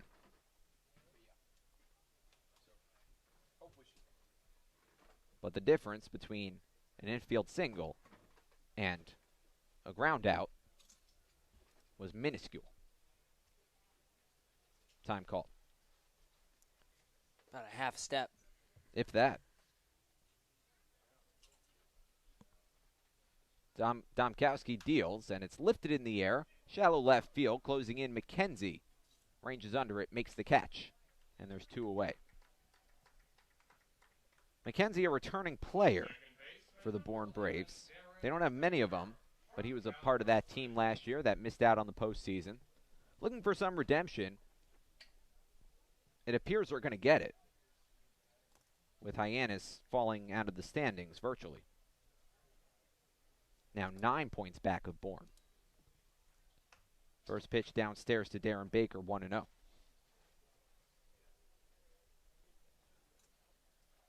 Domkowski working quickly. Catches the outer corner, 1-1. Nobody on, 2 away, 2-2 the score. Bottom of the second. Domkowski into the windup. Kicks, delivers, and misses low and away, 2-1. At the top of the Western Division, it's been flip-flopping between Catuit and Wareham, but the Gatemen have held tough and have held that top spot for most of the season, pitch up and in. 3 balls, 1 strike to Darren Baker. And it kind of goes without saying because it feels like we've been talking about it virtually every night, but it's the hitting that's been getting it done. The 3-1. Swing and a miss, 3-2. If you said Wareham had the best hitting of any team in the Cape League, you wouldn't get too many funny looks. .294 the team batting average. The 3-2 to Baker. Slapped into left field, and that'll land in front of the left fielder, McKenzie. Picks it up on a hop, fires it back into short, and Darren Baker pulls in at first with a multi-hit night. He's 2 for 2. Now 9 multi-hit nights for Darren Baker. 2 singles tonight. He has himself a 2-out hit. Jacob Teeter, the new batter.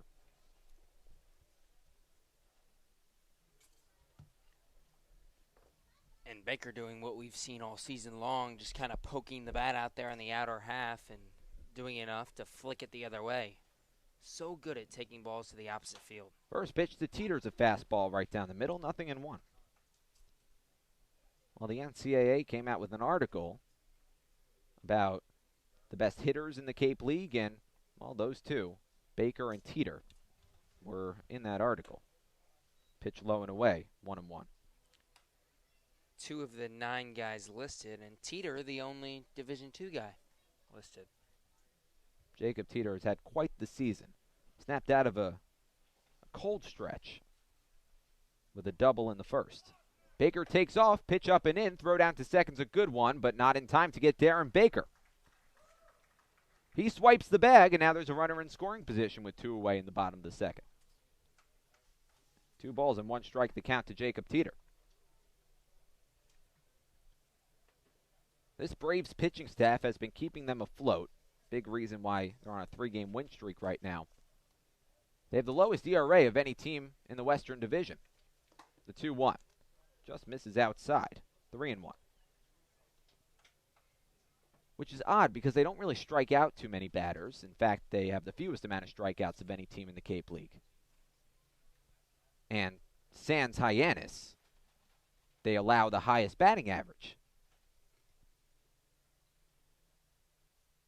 The 3-1. Misses inside, ball 4. Runners on first and second for the Wareham Gatemen with 2 away in the bottom of the second inning for Adrian Del Castillo. Third walk from Nick Domkowski. Del Castillo 0 for 1. He struck out swinging in the first. Go-ahead run off second base, Darren Baker. Jacob Teeter at first. First pitch. Right down the middle, 0-1.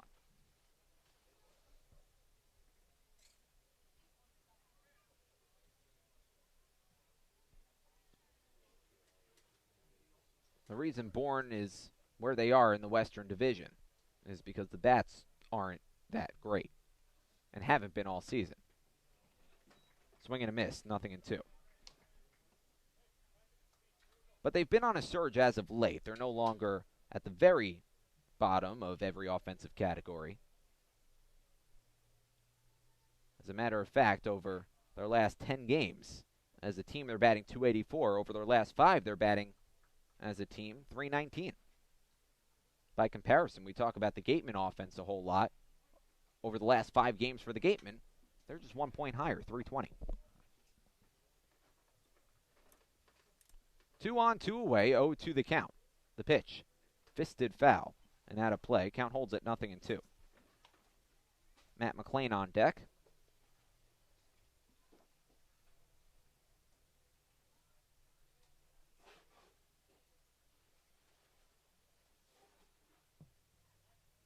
Left-on-left matchup.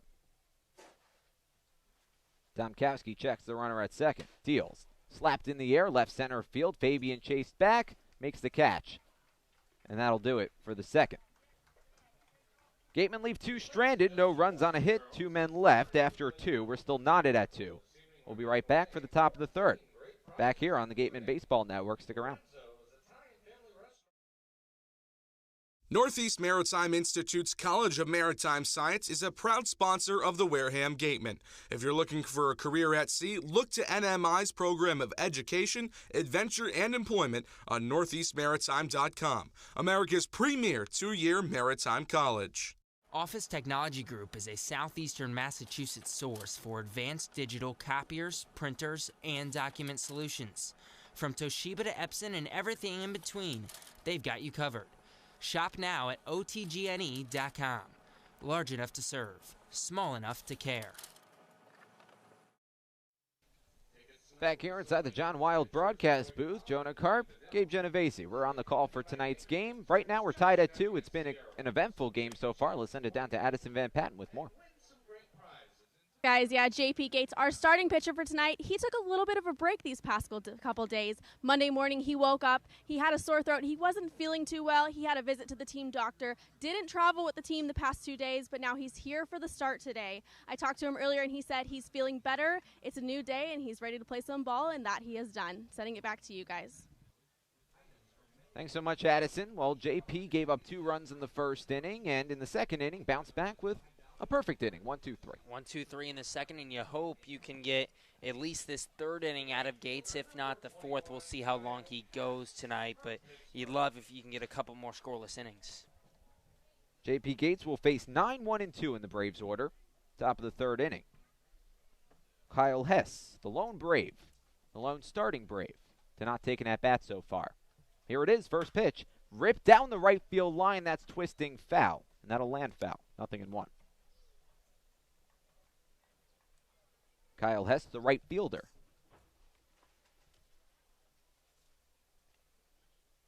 Well, aside from J.P. Gates, a little bit erratic in both innings. No sign of any sickness. The 0-1, framed nicely by Dallas Beaver. 0-2.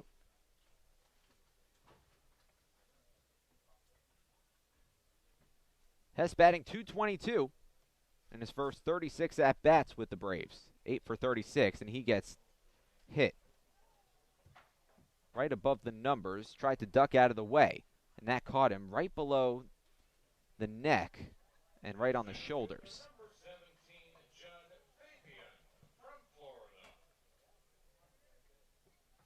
Appears fine, goes down to first.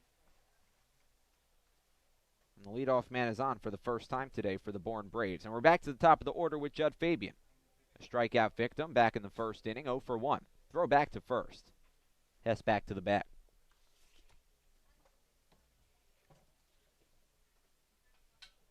Two guys from Florida. Fabian just finished his freshman year at the University of Florida as he swings through a breaking ball, 0-1. Batted .232 with 7 homers, 26 RBIs this season. Fabian actually skipped his senior year of high school to enroll at Florida early. Pitch over the outside corner. Gates gets ahead, 0-2. Left-handed pitcher, right-handed batter, runner at first. Nobody out, top of the third. 2-2 the score. Gates deals from the letters. Looks over at first, kicks, delivers, bounced in the dirt, and blocked by Dallas Beaver. Pops up, keeps the runner at first, 1-2. Cody Morissette on deck.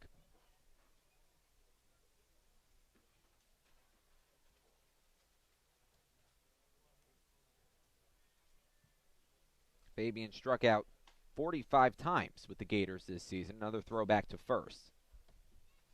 Hess back in safely. Batting .307 this summer. 3 homers, 7 RBIs. Another throwback to first. Hess not taking much of a lead. Count holds at 1-2 to Judd Fabian.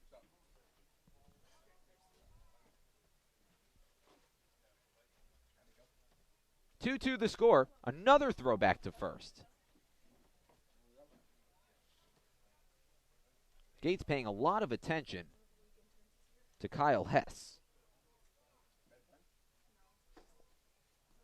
Swing and a miss, strike 3. Second time tonight that Judd Fabian has gone down on strikes. Second time he's gone down swinging. First out of the top of the third. That strikeout brought to you by Lang Exafaris and Bullard. Head to lxblaw.com to seek a trial attorney in the New Bedford area. One away, runner at first. Cody Morissette, the new batter. Morissette was hit by a pitch in his first plate appearance in the first inning. Now 52 pitches thrown from J.P. Gates. First pitch skips low and away. 1 ball, no strikes.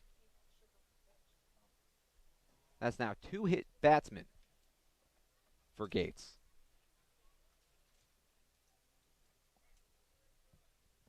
Left on left matchup.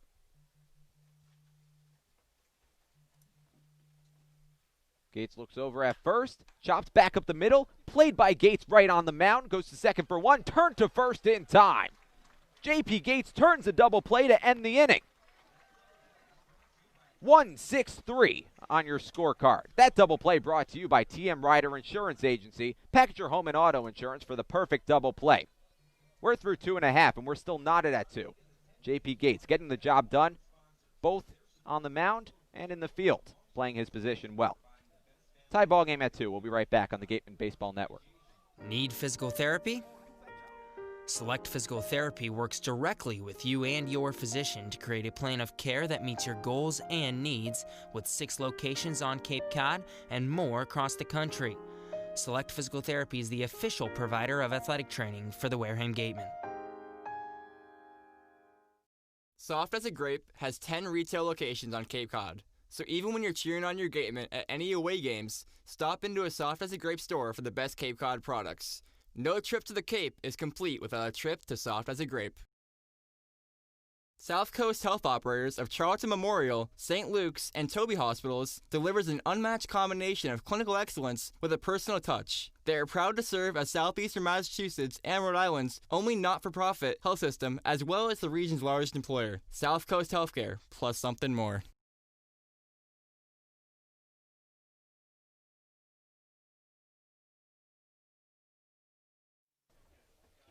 Bottom of the third inning. Gateman coming to bat. Tie ball game at 2. Matt McLean, Dallas Beaver. Benjamin Sems, the 3 due up. Nick Domkowski allowed 2 runs to come across in the first inning. But it's like a brand new ball game with the score even. McLean singled and swiped a bag in the first inning. That was a 2-run single. First pitch to him. Taken low and away. 1 ball, no strikes. Beautiful night here at Spillane Field. A Thursday night. The 1-0. Catches the outer corner. 1 ball and 1 strike. Jonah Karp, Javik Blake with you. The pitch. Waved at and missed. Pretty breaking ball. 1-2. Light shining bright here at Spillane Field, almost an hour into this ball game. First pitch was at 6:46.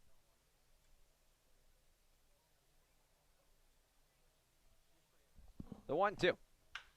Chop down the third base line, played on a hop by Warren, the third baseman. Low throw to first is under the glove of Nick Bruiser. Wide turn at first base. Matt McLean races to second, and he'll make it in safely without a throw. A poor play from Warren. A poor throw to put a runner in scoring position. And you just can't do that if you're Xavier Warren over at third base. He had all the time in the world. I know McLean's fast, but he's not Billy Hamilton out there. He had all the time in the world, and that one's going to go down as either an E3 or an E5. Warren, just a bad throw. He had all the time in the world. McLean should not be on second base right now. And if you're Bourne, a team that has the best fielding percentage and the least amount of errors in the entire Cape Cod Baseball League, you just can't let that happen. I think I would give that to Warren. First pitch.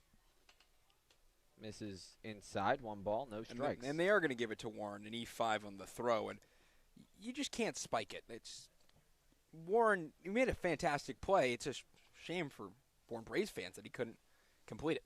Runner at second base, still nobody out. Pitch misses away, 2-0. Dallas Beaver walked in his first and only plate appearance. Was left stranded in the first inning. Though this Bourne Braves team, they pitch fantastic with runners on bases. They leave a whole lot of guys stranded. The 2-0. Popped up. That's going to stay in the infield. Domkowski ranging over toward the third base line, called off by the third baseman Warren, and he redeems himself. Makes the catch, keeps a runner at second, 1 away. And they leave guys on base by doing exactly that. Good pitch, gets him to pop it straight up, and Xavier Warren, that might be the easiest catch he's going to have to make all season. What might be even more surprising about that error is that this is, at least statistically, the best fielding team in the entire Cape Cod League. Exactly. That's just, you don't see that often, but it's baseball. These things do happen. I mean, their fielding percentage isn't 1,000 for a reason. But Xavier Warren redeeming himself, and, well, there's one out now. First pitch to Sems is fisted foul into the backstop, 0-1. Sems also walked in the first inning. Was also left on base. After that 2-run single by Matt McLean, McLean moved all the way to third. And after 2 walks, the bases were loaded before Chad Stevens flew out. Runner on second, 1 away, 2-2 the score, 0-1 the count. The pitch. Breaking ball, lifted in the air, down the left field line, chasing over Warren, the third baseman, takes a look, and that'll land out of play. Count 0-2 to Sems. It's almost like this team pitches better when there's runners on base. Domkowski, good at bat against Beaver, getting him to pop up. Now he has Benjamin Sems in an 0-2 count, and the door's wide open for him here. It's his at bat. He's controlling everything right now. A long look in from Domkowski. Sems pinwheels the bat a couple times. Domkowski looks over at second. Pitch upstairs. 1 ball and 2 strikes. So with 1 ball and 2 strikes to a left-handed batter, Domkowski, percentages play out. 43% of the time he's going to throw a fastball. 43% of the time it's a curveball. And only 14% it's a changeup. And without having really a majority here, this is troubling for Sems. He's not going to really know exactly what's coming because the fastball and curveball, the curveball is going to look like for a fastball. He's going to look like a fastball for about 55 feet. So if you were to make a prediction, Javik, based on those percentages, what pitch is coming? Put me on the spot here. If you were catching Domkowski, what pitch would you call? I'd say a curveball because you have a pitch to waste. Okay. We'll see what happens. 1-2 is the count. The pitch. It was a breaking ball. Hard to tell because that pitch never really broke. 2-2. You just didn't really get on top of that curveball. It's supposed to come more right to left action and towards the right-handed batter's box, but you just didn't get on top of it enough. Now with it 2-2 almost every single time, or 43% of the time, it's a fastball. Runner at second base, 1 away. Count even to Benjamin Sems. The 2-2. Upstairs, ball 3. And that's 2 straight high pitches he's missed. It's almost like he's trying to get Benjamin Sems to chase it, but now he's got himself in a 3-2 count, and it's most definitely going to be fastball now. But if he does walk him, the good thing is you have Chad Stevens up, who's only hitting .250 on the season, and if he gets him to ground into a double play, then he's out of here unscathed. The 3-2. Breaking ball on the inside corner, strike 3 called. Sems didn't like it. Good pitch from Domkowski to ring up Sems for the second out. And that was just a beautiful pitch. Started it almost at his hip, curves it back over towards the middle of the plate, and it ended up about dead red middle, but there was no way Sems could have seen that coming, and there was no way he could have hit that. A perfect pitch. So Chad Stevens will be the new man up, stepping in from the right side. Runner at second base with 2 away in a 2-2 score. Bottom of the third inning. 0 for 1 today with a fly out to right field in the first inning. First pitch to him. Lifted in the air, out to left field, chasing McKenzie back. Fabian also going back, and Fabian will make the catch in left center field for the final out of the third. The Gatemen leave one stranded, no runs, no hits, one man left after 3. It's 2-2. Gabe Genovese with your call when we return. Stick around on the Gatemen Baseball Network. Located in Wareham Crossing, Coastal Orthodontics knows the importance of a healthy smile. Dr. Kevin Oliveira and his team at Coastal Orthodontics are a patient-focused practice, delivering professional, effective orthodontic treatment based on the individual clinical needs of each patient, resulting in beautiful smiles in a timely manner. With 10 years of experience using Invisalign, Coastal Orthodontics uses the most up-to-date dental equipment. Cape Cod Coca-Cola thanks you for supporting the Cape Cod Baseball League and for refreshing yourself with ice-cold Coca-Cola products. Please remember to recycle your empty bottles, cans, and all other recyclable materials. It only takes 6 recycled plastic bottles to make a new baseball cap. Learning at Curry College extends beyond the classroom and is embedded in all that they do. Curry prepares students to engage in successful careers and active citizenship with a global perspective. Explore undergraduate majors, minors, and concentrations, including new majors in accounting, biochemistry, and software development. Online at curry.edu. Clobbered high and deep to right center field, and this one is gone. A home run.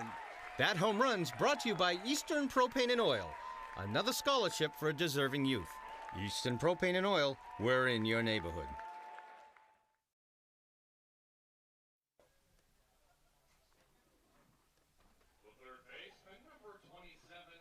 We head to the fourth here in Wareham. 2-2.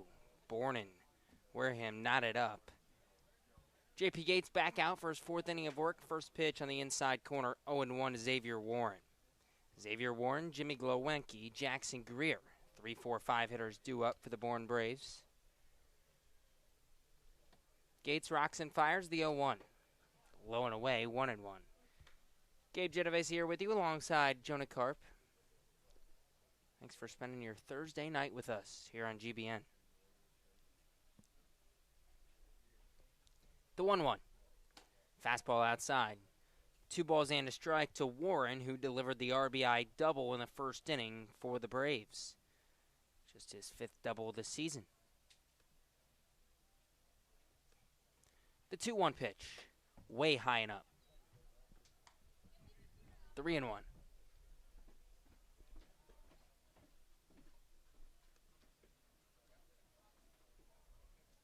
Gates, the lefty from Miami, approaching 60 pitches. The 3-1 fastball catches the outside edge.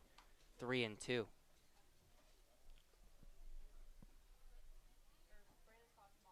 That was pitch number 59 for Gates. Here's 60. And now time called by Warren. 2 runs on 2 hits in the first inning for the Braves, and then haven't had a hit since. 3-2 upstairs. Ball 4 at the chin of Warren.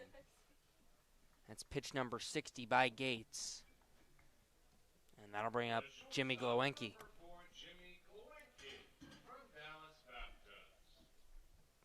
Bourne in Wareham knotted at 2. Top of the 4th here at Spillane Field.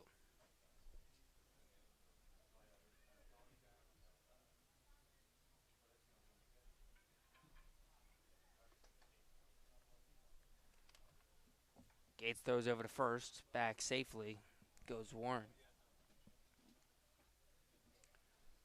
First pitch to Glowenke. Outside, 1-0. Glowenke, native of Denton, Texas. Rising sophomore at Dallas Baptist. Currently riding a 5-game hit streak for Bourne. The 1-0. Low and in, 2-0. Gates struggling to find the strike zone.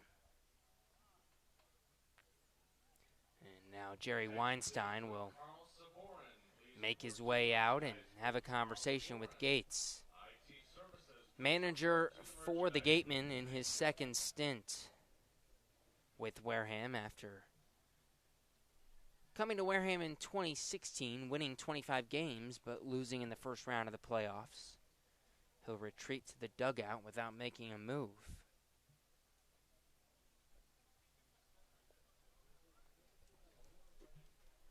Glowinski grounded out to the shortstop Sims his first time up. He's 0 for 1.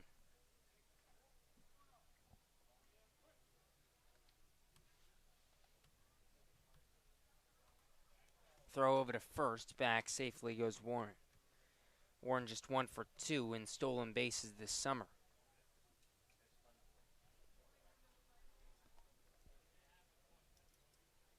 Glowinski came into tonight a .264 hitter.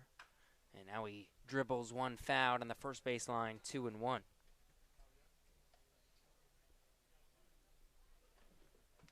Bourne came into tonight on a 3-game little win streak here. And an offense that has been one of the worst in the league all summer long. Bottom 3. 2-1 flared out into right field, foul. I think Glowinski might have broken his bat. He did. He'll go back and get a new stick. Count it 2-2. Exchanges a tan bat for a black one.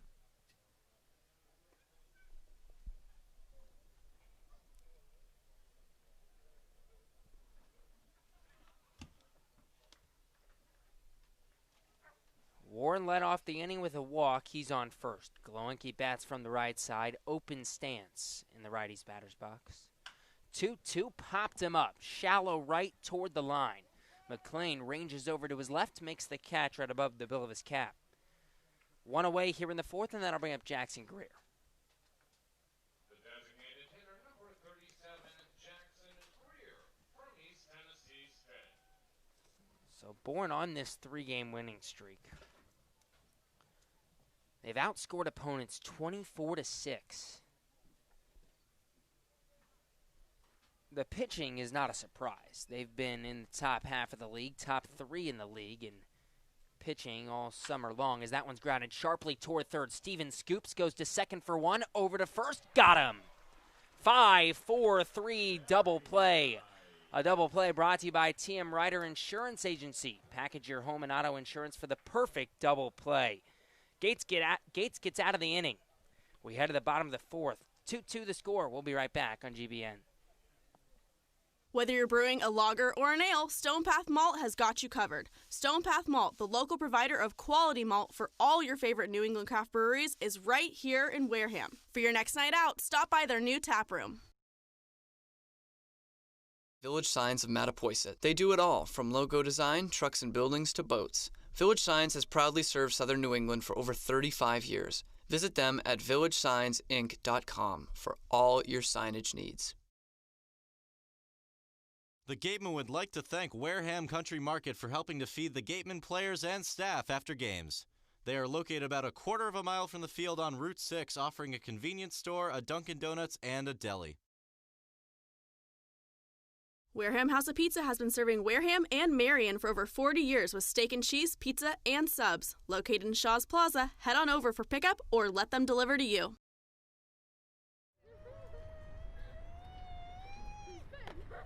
Beat the heat and join us at Waterways, a water experience unlike any other this side of the bridge. Open daily, head over to the water park on Route 28, the Cranberry Highway.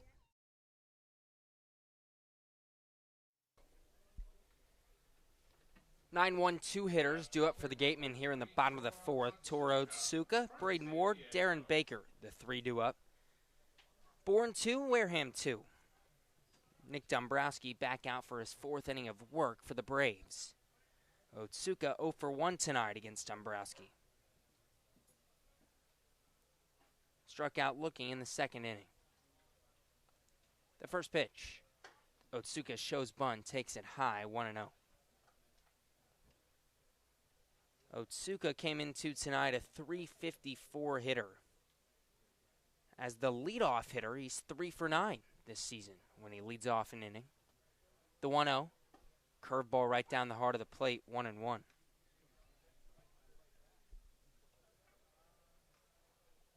Otsuka's been in the 9-hole all season long for Wareham. Talked to him about it the other day. The 1-1 delivery. Fastball flared out into left field, down the line. McKenzie makes the catch right above his chin. One away. It was kind of slicing toward the line, but McKenzie, all he had to do was take a couple steps to his right to make the catch. And that'll bring up Braden Ward. He was already playing way shallow and toward that line. And that'll bring up the Washington Husky, Braden Ward. Ward 0 for 2 tonight. First pitch to him. Low and away, 1-0. Grounded out to Morissette at second base in the first inning and flew out to McKenzie in left field his last time up in the second. The 1-0.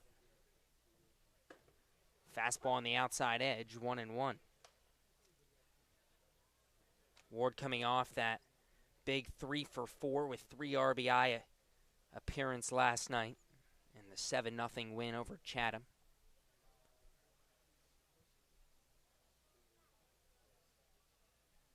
A long look in, now the 1-1 from Dombrowski. Curveball blooped out into shallow center. Fabian ranges in, dives, and can't make the catch. Ward books it to second, standing up. He's got his first hit of the night. Runner in scoring position for Darren Baker with 1 out. Judd Fabian is a little shaken up. The athletic trainer for Bourne will make her way out and check on the center fielder. That's a double for Ward, his 5th double of the year. We'll see if Fabian's okay. Suka lined out to begin the inning. Ward with a bloop hit out to shallow center, and Fabian couldn't quite get there. 2-2 the score, bottom of the 4th. We're going to take a short break. Let's hope Fabian is okay, and we'll be right back on GBN.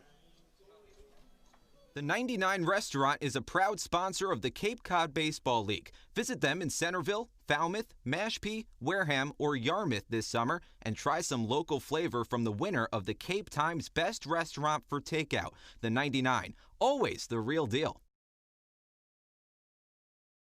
The Wareham-based 80 Makepeace Company, founded in 1854, is the world's largest cranberry grower and the largest private property owner in eastern Massachusetts. The company supports organizations like the Wareham Gateman and projects like the outdoor cranberry bog classroom that you may have passed on your way in. Visit admakepeace.com to learn more. Judd Fabian got up, and while he's going to stay in this ball game, he walks back to his position at center field. Looked like it might have been something with, around that wrist area, but we're not going to speculate. Couldn't quite tell from here. Glad he's okay, and he's going to stay in the game. That brings up Darren Baker, who's already 2 for 2 tonight. Wareham and Bourne deadlocked at 2. Braden Ward on second after the double, and Baker tries to keep it rolling here in the 4th. First pitch fastball right at the knees. 0-1.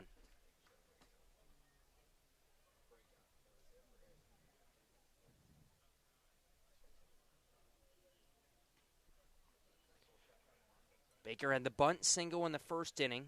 Single to left field in the second. Runner going. Pitch catches the outside corner. Throw down to third. Not in time. It's a strike to Baker. Count 0-2, but Braden Ward steals his 17th bag of the summer. That leads the CCBL. Mirrors what we saw last night against Chatham, where he took off going second and third and just got an amazing jump off the second base bag. That happened in the 9th inning, though.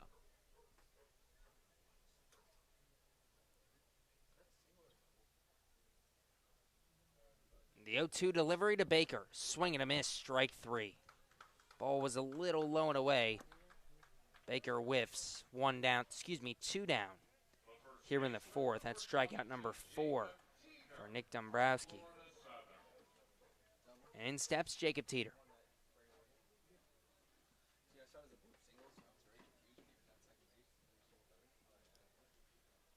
Teeter steps in from the left side.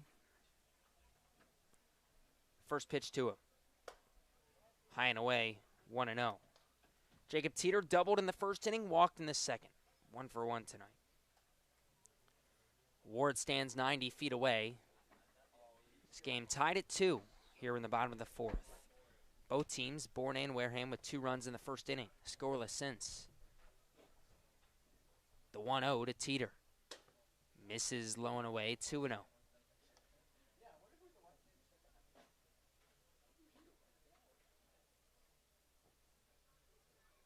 Teeter with runners in scoring position in 2 outs this season. 4 for 12 with 4 RBIs. Not too bad. The 2-0. Lifted, foul, and out of play. Down the third base line, 2-1.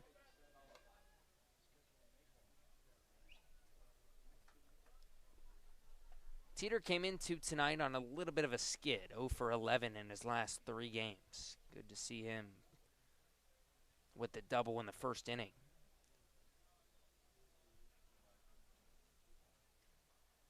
A little bit of an open stance from the left side for Teeter. The 2-1. Hit high into shallow right. Hess, a couple steps in, settles under it, makes the catch above the bill of his cap. Dombrowski gets out of the inning. No runs on 1 hit. 1 left aboard for the Gatemen as we head to the 5th. We'll be right back on GBN. The Wareham-based 80 Makepeace Company, founded in 1854, is the world's largest cranberry grower and the largest private property owner in eastern Massachusetts. The company supports organizations like the Wareham Gatemen and projects like the outdoor cranberry bog classroom that you may have passed on your way in. Visit admakepeace.com to learn more. The 2019 Cape League All-Star Game will be played at Eldridge Park, home of the Orleans Firebirds. Mark the date on your calendar, Sunday, July 21st. Game time is 6 p.m., but the gates open at 2. One highlight will be the home run hitting contest. There will also be an autograph session and a large merchandise village with items from many of the teams. Be sure to buy your tickets now right here at the merchandise stand. Tickets are just $5, and part of the proceeds will support our Wareham Gatemen.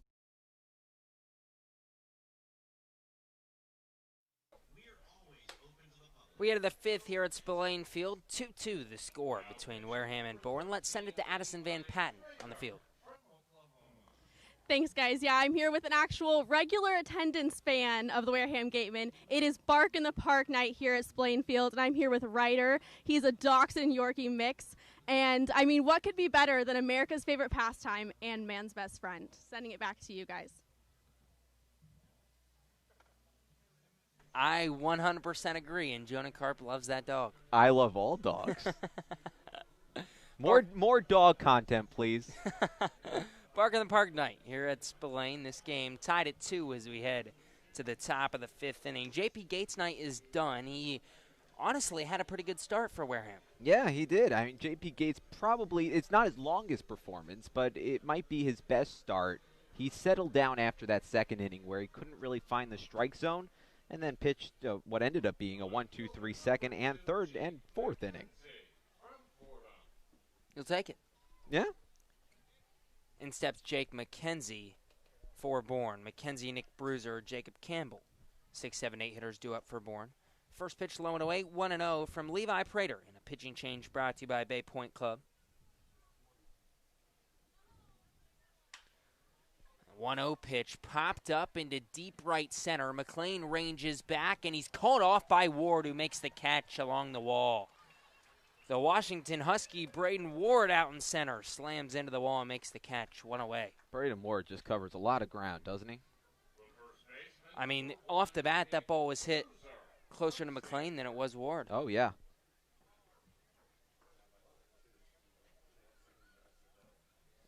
So instead of a double, possibly a triple for McKenzie, there's 1 away here in the 5th. Prater, rising junior at Oklahoma, blows a fastball by Bruiser, 0-1. Making his 4th appearance for the Gatemen this summer, in his first 3, 7 2/3 innings pitched. Now a swing and a miss on an off-speed pitch down low, 0-2 to Bruiser. 7 2/3 innings pitched, Prater's only given up 1 earned run. 2 runs, 1 earned. They were both at YD July 2nd. The other two appearances scoreless. 0-2 low in the dirt, 1-2. The walk has been a little bit of an issue for Prater. 6 walks, 5 strikeouts. He's gotten a decision in 2 of his 3 appearances. Win at Chatham, loss at YD. He's 1-1. 1-2 on the inside corner, strike 3. Ring him up. Bruiser goes down looking. First strikeout for Prater tonight, 3rd for Wareham pitching. And the strikeout brought to you by Lang, Exafaris, and Bullard. Head to lxblaw.com to seek a trial attorney in the New Bedford area. 2 away here in the 5th, still tied at 2. In steps Jacob Campbell, takes a ball high and away, 1-0.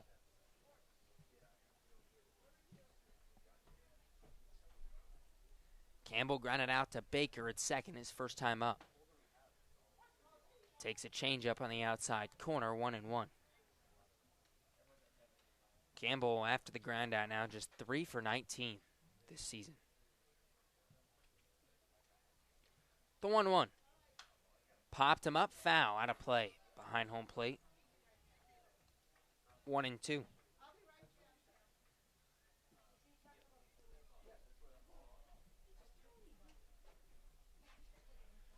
Prater in the, 7 innings, 7 2/3 innings we've seen him. Loves to work quick. 1-2, high at the chin. Count evens up, 2-2.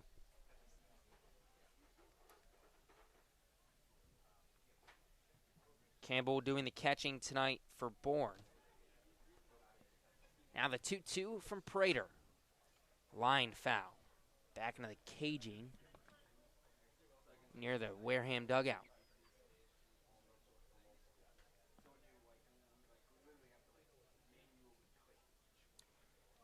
Campbell, rising sophomore, Illinois. 2-2 low and inside. Count runs full. I will say this, though. Despite being just now 3 for 19 this season, 2 of those 3 hits have come in Campbell's last 2 games. One a couple nights ago at Katuitt. He went 1 for 4 with a double. Now the payoff pitch. Popped him up, sky high into shallow left. Sems the shortstop, calls off Otsuka and makes the catch. 3 up, 3 down for Prater in the 5th. We head to the bottom half of the inning. Still deadlocked at 2. We'll be right back on GBN.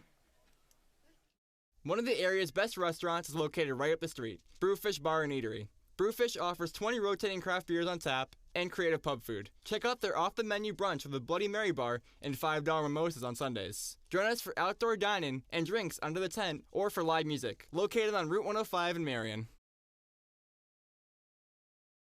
Cape Cod Healthcare is the leading provider of healthcare services for residents and visitors of Cape Cod with 2 acute care hospitals and more than 450 physicians. For more information, please visit capecodhealth.org. Cape Cod Healthcare. Expert physicians, quality hospitals, superior care.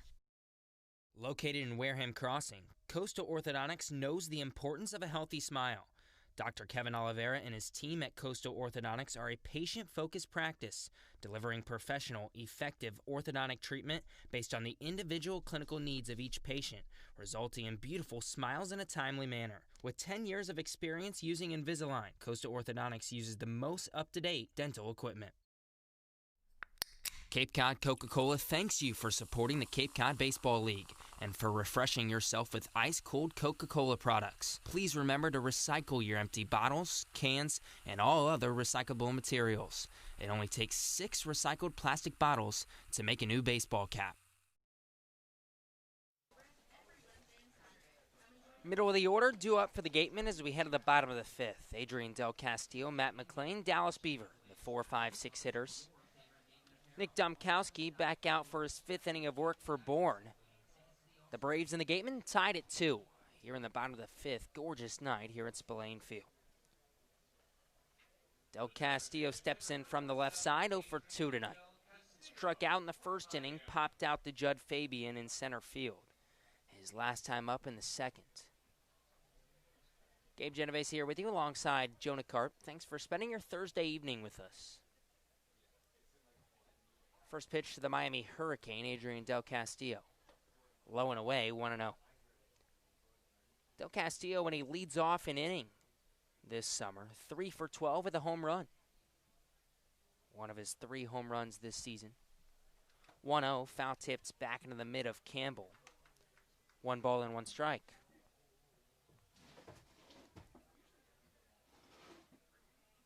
Del Castillo coming off a 2 for 5 night yesterday in the 7-0 win at Chatham. 1-1 skied into shallow left. Warren on the edge of the left field grass now comes in and makes the catch on the infield. 1 away here in the 5th, and that'll bring up Matt McLean.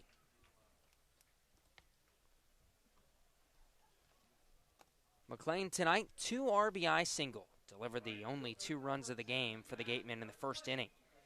Then reached on an error by Xavier Warren over at third base his last time up. First pitch to the righty. Down low, 1-0. McLean, the UCLA Bruin, came into tonight hitting .478 in his last 7 games. 11 for 23. And that's before the 2 RBI single tonight. 1-0 on the outside edge, 1-1. Bourne 2, Wareham 2, bottom of the 5th.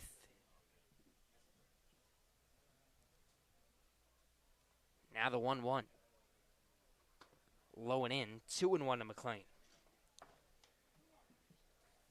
Talked to McLean before yesterday's game. That was before he went 0 for 1 with 3 walks and a hit by pitch yesterday. Reached 4 times. The 2-1. Down low, 3-1. It was right after the 3 for 5 performance at YD. Simply asked him if, he felt like he was in a groove. The numbers show it. The stats show it. And he said he's seeing it well. He's seeing it better lately, but nothing out of the ordinary. It feels like what he's felt like for most of his life, at least high school and last summer. The 3-1. Fastball on the outside corner, 3-2. Struggled at UCLA as a freshman. Hit just .203. But he said he feels good. Now the 3-2. Jammed him, popped him up, foul. Out of play on the first base line and will stay full.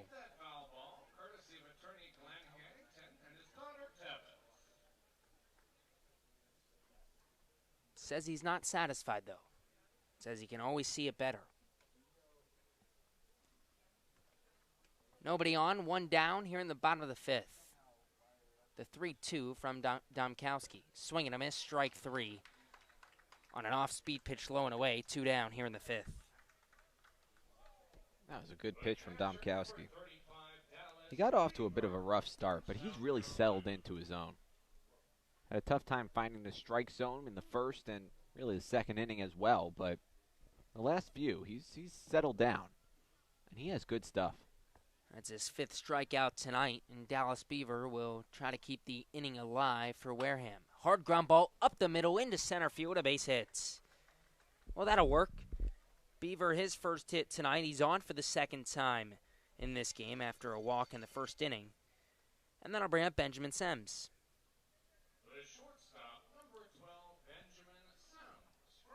Sems tonight 0 for 1 with a walk. 2 down, bottom of the 5th. The Braves and the Gatemen still deadlocked at 2. Beaver, by the way, now has a hit in 8 of his last 9 games. He's been another scorching hot Gateman. First pitch to the Kansas Jayhawk, low in the dirt, 1-0.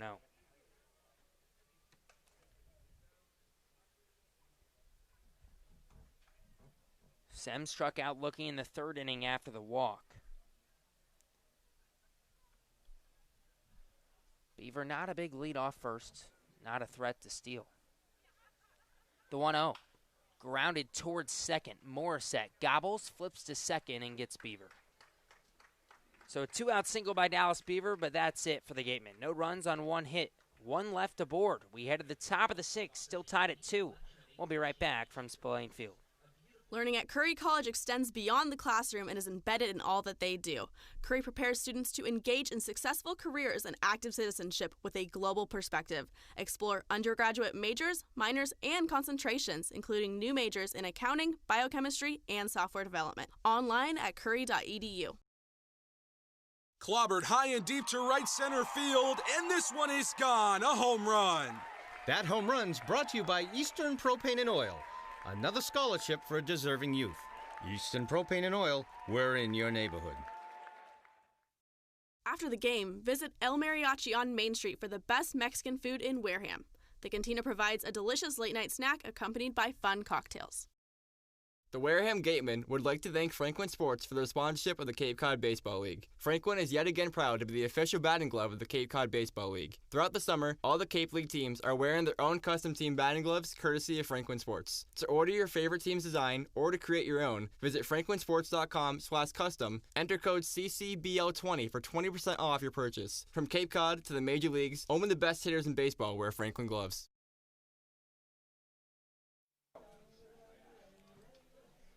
We are to the 6th here at Spillane Field. Bourne 2, Wareham 2. 9-1-2 hitters for the Braves due up here in the 6th. Kyle Hess, Judd Fabian, Cody Morissette. 2 runs for both these teams in the first inning. We've been scoreless since. J.P. Gates settled into a groove for 3 innings before Levi Prater took the mound in the 5th for Wareham. He's back out for the 6th. Prater pitched a 1-2-3 5th. First pitch in the outside corner, 0-1 to the lefty Kyle Hess. The 0-1, breaking ball misses just low, 1-1. Hess, when he leads off an inning this summer, he's 4 for 8. 1-1 misses low and away, 2-1. He's just a .222 hitter, normally bats at the bottom of the order for the Braves in the 9-hole tonight. But hey, when he leads off, he'll take 4 for 8 any day of the week. The 2-1. Hard ground ball towards second. Baker gets a weird hop and it goes over his head. That's just a straight single for Kyle Hess. I've never seen a hop like that here at Spillane all year. That hit the lip between the grass and the dirt and just flew into right center. It seemed like a conventional ground ball up until that, well, I guess you can't really call it anything but weird. Kind of a kangaroo hop. A kangaroo hop. Indeed. You like that one? I do. Throw over to first, back safely is Hess. So he's on with a single, and Hess is now 5 for 9 as the leadoff hitter this summer. Judd Fabian 0 for 2 tonight. Both strikeouts, but both against J.P. Gates. Hasn't faced Levi Prater yet. The pitch. High and outside, 1-0. Fabian came in a .308 hitter for Bourne. The 1-0. Misses just outside. 2 balls and no strikes.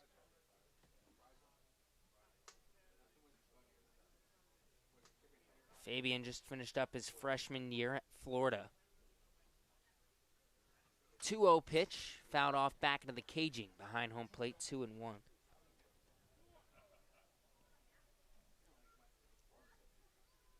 He went 0 for 4 last night.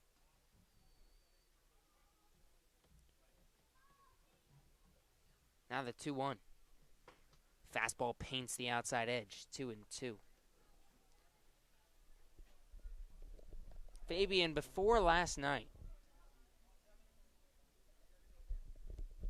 had reached in 8 of his last 9 games. Throw over to first, back safely standing up is Hess.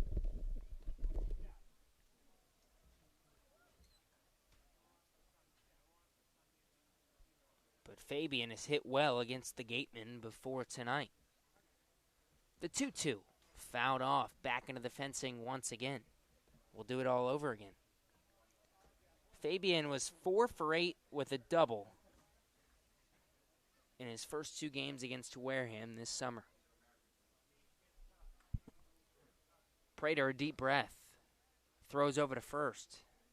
Hess back safely. Kyle Hess has about a 2-step lead at first base. Not sure why Levi Prater is so worried about it. Hess hasn't stolen a base this summer either. The pitch. Popped him up, foul. Behind home plate. And Fabian in a battle with Levi Prater. This will be pitch number 7.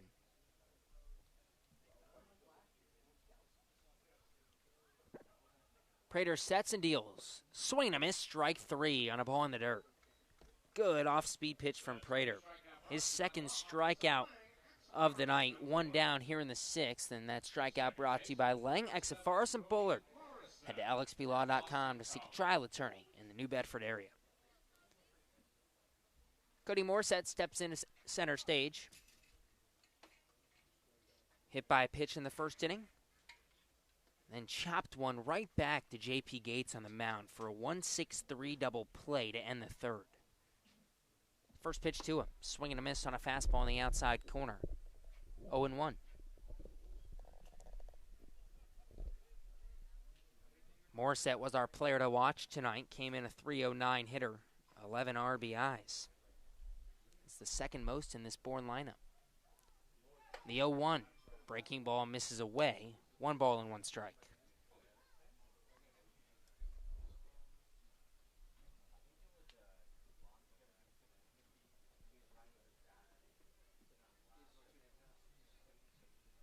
Morissette, another one of those speedy guys at the top of the lineup.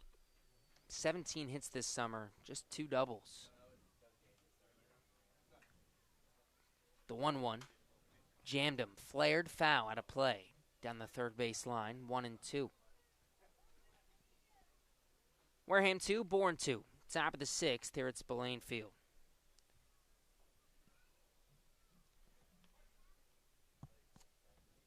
Two runs on 3 hits for Bourne tonight. 1-2. Misses just outside 2-2. 2 runs on 6 hits for Wareham tonight. And a bunch of zeros on the board after the first inning in which each of these teams scored 2 runs. Prater, the 2-2 pitch. Swing and a miss, strike 3. That pitch was outside. He got Morissette to chase. Back-to-back strikeouts for Prater. And another K brought to you by Lang, Exafaris, and Bullard. Head to lxplaw.com to seek a trial attorney in the New Bedford area. Xavier Warren now steps in from the right side. Warren delivered 1 of the 2 runs for Bourne. RBI double in the first inning. Gazes at a ball outside there, 1-0. Walked in the 4th. The walk led off the 4th inning before Gates got out of it with a 5-4-3 double play to end the inning. Prater sets, unleashes the 1-0. Popped him up, foul territory. Teeter chases and makes the catch. Jacob Teeter all the way over by the fencing. It looked like it was going to get out of play. Instead, Teeter does a nice job to stick with it. No runs on 1 hit. 1 left to board for Bourne after the leadoff single. We head to the bottom half of the 6th inning. Still deadlocked at 2. We'll be right back on GBN. Come as you are, sit down, and relax at the deck of the Gateway Tavern. Enjoy the view while exploring their extensive food and drink menus for the ideal Cape Cod dining experience. Gateway Tavern, the official helmet sponsor of the Wareham Gatemen. Joanne Stevenson and William Ravis Real Estate, a double play when it comes to selling or buying a home. With 19 years of experience in residential real estate and ranked #1 globally, they are sure to help you with all of your hopes and dreams. William Ravis Real Estate, the official real estate company for the Boston Red Sox, and Joanne Stevenson, your hometown agent, proudly support the Wareham Gatemen. Located on the Cape Cod Canal, Keystone Place at Buzzards Bay is the area's newest rental independent living, assisted living, and memory care community. With some of the area's largest apartments and an ultra-inclusive monthly service package, Keystone Place is a life-fulfilling retirement community unlike any other. Discover Keystone Place, the best option in Cape Cod. One of the Gatemen's favorite places for their post-game meals is Cool Cone, where you can get anything from fried clams and fried chicken to an ice cream sundae, and then top it all off with a round of mini golf. Cool Cone, located on Route 6 on the Wareham-Marion line. The law firm of Lang, Exafaris, and Bullard, providing families and businesses in the greater New Bedford community with legal services for 40 years. We look forward to serving you. For an appointment, call 508-992-1270. We invite you to learn more about the law firm of Lang, Exafaris, and Bullard by visiting our website, lxblaw.com. Legacy Insurance Agency at 213 Main Street here in Wareham can offer you coverage for all your insurance needs. We have the bundle discounts, the accident forgiveness, the vanishing deductible, no loss, etc. But unlike those gimmick companies, we can quote you with multiple carriers. So forget the lizard and price tool and come talk to a professional. We'll help you find what's right for you. Chad Stevens, Toro Tsuka, Braden Ward. 8-9-1 hitters for the Gatemen, due up here in the bottom of the 6th. Bourne 2, Wareham 2. And the Gatemen trying to break a 2-2 tie. Stevens is 0 for 2 tonight. Couple of pop-outs, one to right field, one to center field. First pitch to him. Low and in, 1-0. New pitcher on the mound for Bourne, Nick Domkowski's night is done. 5 innings pitched, 6 hits given up, 2 runs, 3 walks, 5 strikeouts for Domkowski. The Minnesota Gopher, Joshua Culliver, on the mound now. 1-0, right over the heart of the plate at the knees, 1-1. This is his 7th appearance of the summer, and his worst one came against Wareham. The 1-1 to Stevens. Low and in, 2-1. The ERA is 6.92. He's given up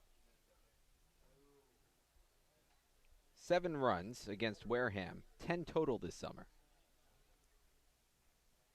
Without the Wareham appearance, he's been a pretty good pitcher. 2-1, just misses off the inside corner, 3-1. That was back here on July 3rd. Only went 2 innings deep. Gave up 7 earned runs, 6 hits. Walked 3, didn't strike out a single batter. The 3-1 hit well into deep left. Ranging back is McKenzie, and he'll get called off by Fabian, the center fielder, who makes the catch. 1 away. Why does it seem like the story of the season for Chad Stevens is hitting the ball well but right at position players? Every time. The Portland Pilot can't catch it break. That'll bring up the 9-hole Toro Tsuka. Culliver has pitched 13 innings this summer. In that Wareham game, the 2 innings pitched gave up 7 runs on 6 hits. That was the game, by the way, that Wareham took an early 7-1 lead. And Bourne continued to just fight back as Otsuka drives one foul in the left field line, 0-1. Without that Wareham appearance in the other 11 innings, Culliver's only given up 3 runs on 8 hits. The 0-1 on the inside corner, 0-2. Otsuka 0 for 2 tonight. The bottom of the order hasn't been able to come through for Wareham tonight. Combined, 0 for 7 with a walk. Sems, Stevens, and Otsuka. The 0-2. Swing and a miss, strike 3. Blew the fastball by him. First strikeout for Culliver. 2 down here in the 6th. And that'll bring up Braden Ward, as the Gatemen and the Braves are still deadlocked at 2. Ward 1 for 3 tonight. Doubled his last time up in the 4th. 5th double of the year.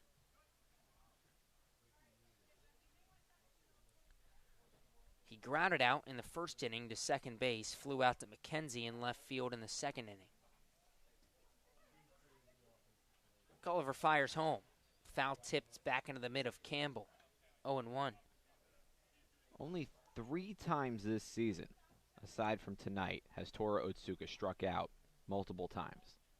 Hasn't had a night where he struck out more than twice, but the last time he did it was the last game he played. 0-1 ground ball back up the middle, gloved by Culliver, flips to first in time. That ball gets past Culliver, it's a base hit into center field. Instead, it's a 1-2-3 inning. We head to the top of the 7th. Still tied at 2. We'll be right back on GBN. Got legal trouble? Attorney Mark Deshays is here to help the greater New Bedford area with real estate and business law, estate planning, and probate. Visit him today. Struggling with changes in mood, sleep, stress, or a sense of hopelessness? Finding it hard to be the man you want to be?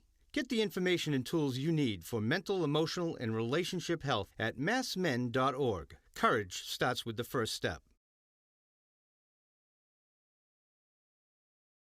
The Mezzaluna Restaurant is a family-run Italian restaurant celebrating 80 years in business. Located on Main Street in Buzzards Bay, Mezzaluna specializes in Italian cuisine, a lunch menu that's the best deal in town, and serving some of Cape Cod's famous prime rib every Wednesday and Saturday. Come enjoy the feast at Mezzaluna, the Italian family restaurant. We head to the 7th here at Spillane Field. Tied at 2. Gabe Genovese, Jonah Karp, welcome up to the booth. But now let's send it to Addison Van Patten on the first base line. Thanks, Gabe. Yeah, All-Star Game selection is this weekend in Falmouth, and the Gatemen want to go into the All-Star Game being the talk of the Cape. Last night's win against Chatham was a very important one. It showed our contention in the East, shows our stability in the West, and we're excited to bring whatever we can to that game. Now, I talked to Ian Bedell, and he says that his teammates are competitors, and they're ready for it. Throwing it back to you guys. Thanks, Addison. Ian Bedell definitely on track to be an All-Star. He's been, quite frankly, the best starting pitcher in the Cape this season. Yeah, I think that's safe to say. Ian Bedell with another sparkling performance yesterday, and he, along with Trent Palmer, allowed for Chatham to not show up on offense. Glowinky sends a hard ground ball down the third base line. Diving stop by Stevens. The throw across the diamond in time. Chad Stevens drops to an E and makes the play. One away here in the 7th. In front of his family, too. His family's here tonight. His grandpa, very nice, came up to the broadcast booth and chatted with us before the game. He's from Arizona. First pitch misses outside, 1-0 to Greer. Gotta love when families are able to make the trip to the Cape and watch whether it's a son or a grandson.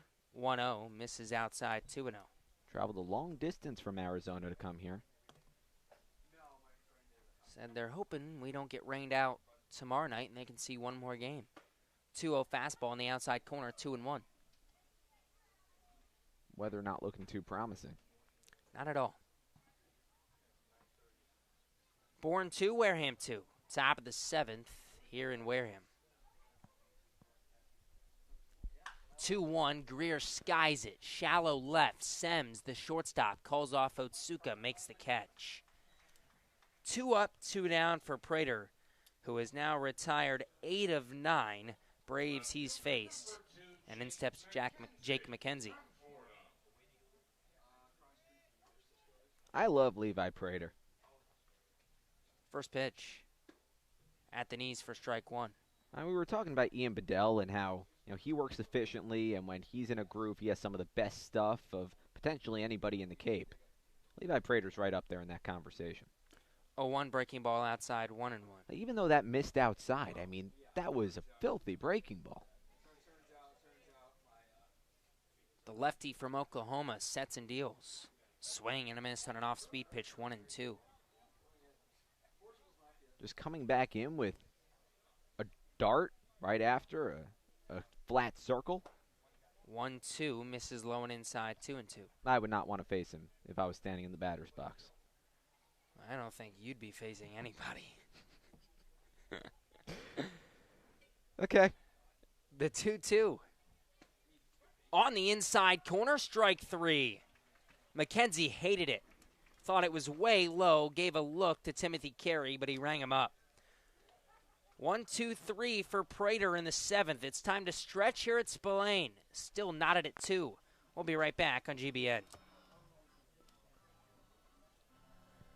Northeast Maritime Institute's College of Maritime Science is a proud sponsor of the Wareham Gatemen.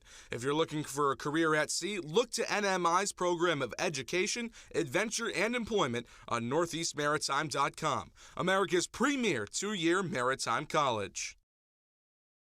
Office Technology Group is a southeastern Massachusetts source for advanced digital copiers, printers, and document solutions. From Toshiba to Epson and everything in between, they've got you covered. Shop now at otgne.com. Large enough to serve, small enough to care.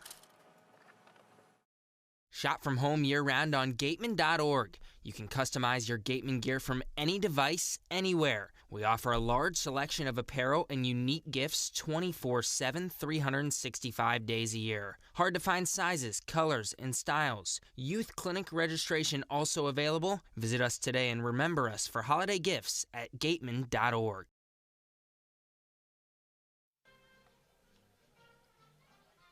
Take Me Out to the Ball game has been played here at Spillane Field.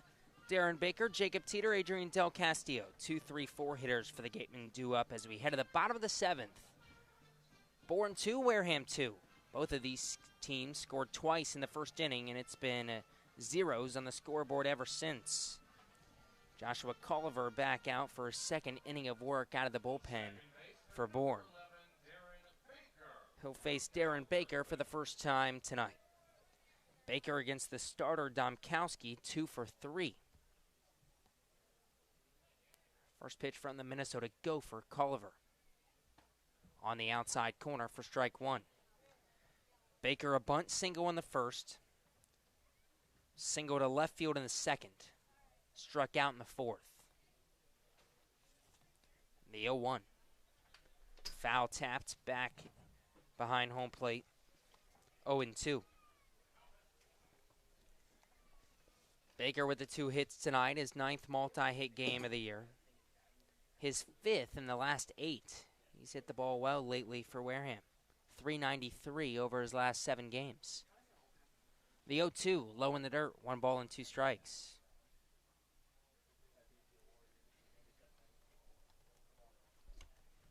Wareham 14-11-1. First place in the Western Division, 29 points. Bourne 10-14 this season, 4th place in the West, but they've won 3 in a row. The 1-2, high and tight. Baker limbos out of the way. Count evens up, 2-2.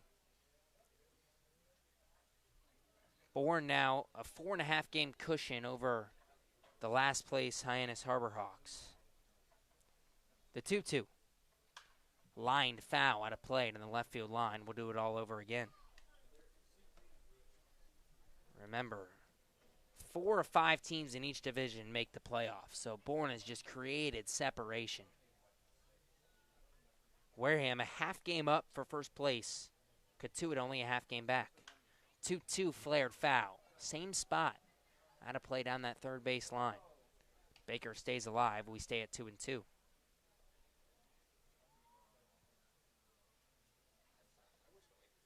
We talked earlier about how the whole Cape Cod Baseball League has just become a tighter race. 8 of the 10 teams.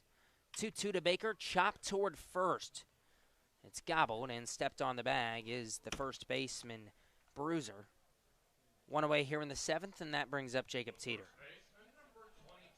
8 of the 10 teams have 12 to 15 wins.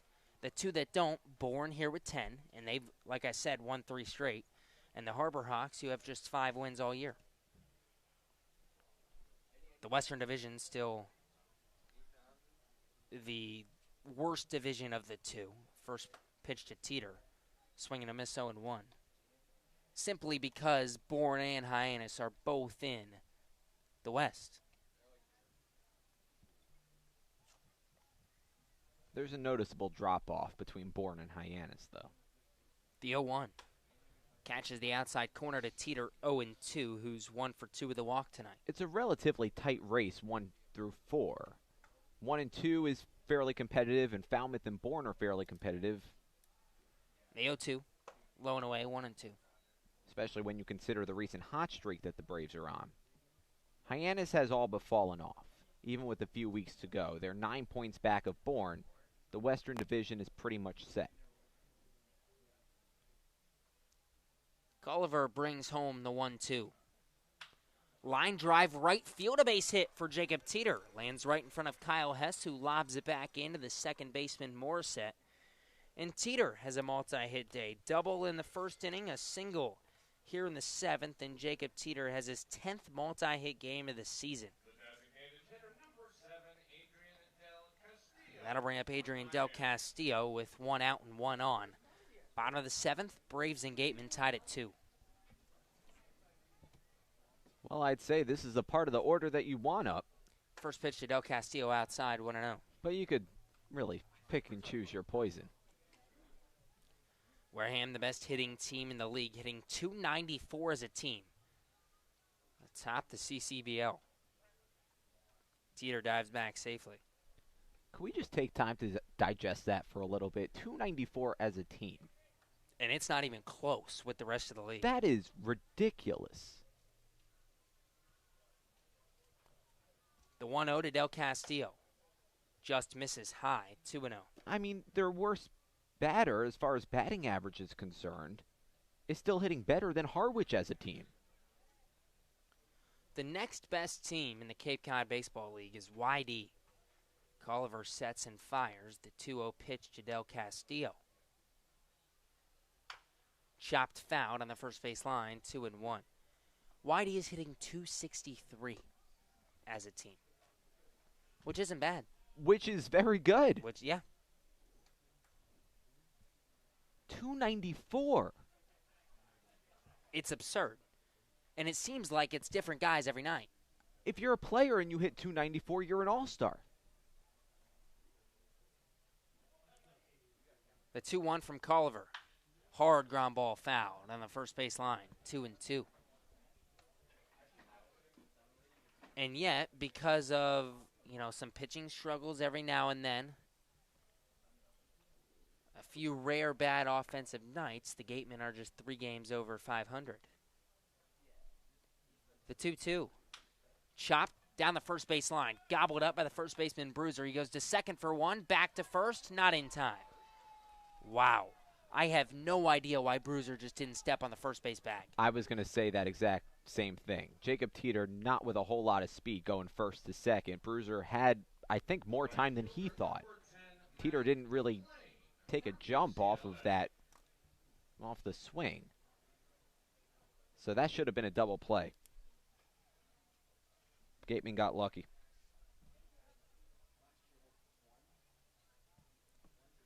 In steps Matt McLean with 2 down. Bottom of the 7th, still tied at 2. First pitch to McLean, high at the chin, 1-0. I mean, Bruiser was a half step from first. Oh, yeah. He just didn't even think about stepping on the back. We should be heading to the 8th inning. Let's see if McLean can make Bourne pay. 1-0 outside, 2-0. Your first instinct should be to get the lead runner, which is what he did. And perhaps his thought process was, well, I'll get the relay back, and Adrian Del Castillo doesn't have a ton of speed. So perhaps it's enough time to double him up anyway. I mean, I guess, but he was so close to the bag that when he threw to second, his heel almost hit the bag. Yeah. No, he could have just kicked it and threw over to second. We'll get a pinch runner, Mike Antico. Pinch running for Adrian Del Castillo.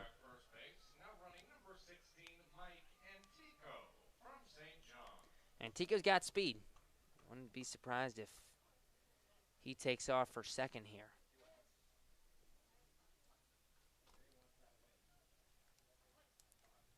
McLean 1 for 3 tonight. Has reached twice because of an error. The 2-0. Hard line drive. Foul down the left field line. 2-1. Unless it's a hit and run play, I don't see Antico swiping this bag. You don't want to risk it when there's 2 away in a tie ball game. When it's this late, you want speed on the base paths, but you don't want to make a stupid decision. Not even when, if he's at second, a base hit to center scores you the go-ahead run. A hard hit ball could score Mike Antico anyway with his speed. The 2-1 from Colliver. Hard ground ball down the third base line. Foul. Ho. McLean about a foot away from extra bases there. Count evens up 2-2. Foot away from a 3-2 advantage.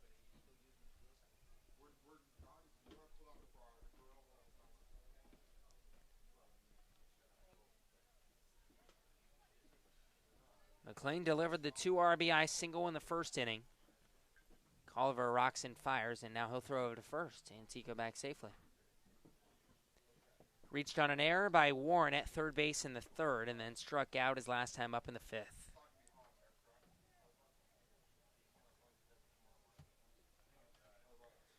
A little bit of an open stance on the right side for McLean.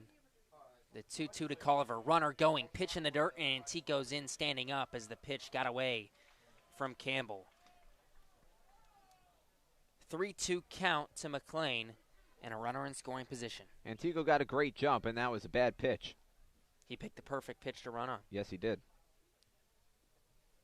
McLean with a runner in scoring position and 2 outs this season, 2 for 8, 3 RBIs. Gateman sure could use a hit here. The payoff pitch. Chopped foul. We'll stay at 3-2.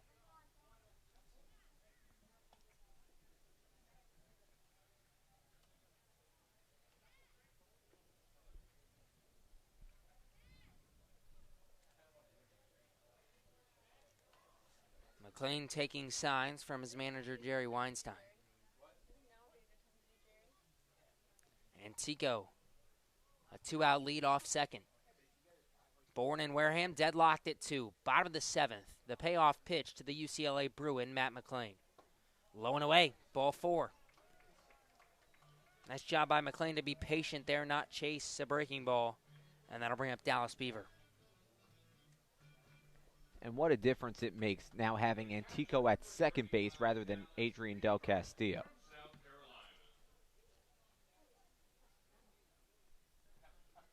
And Dallas Beaver, you mentioned it a couple of days ago at YD. But he has been lights out with runners in scoring position and 2 outs. First pitch to the lefty. Low and outside, 1-0. He is 5 for 8 with 6 RBIs when there's a runner in scoring position and 2 outs. You talk about clutch. He's got it. He does.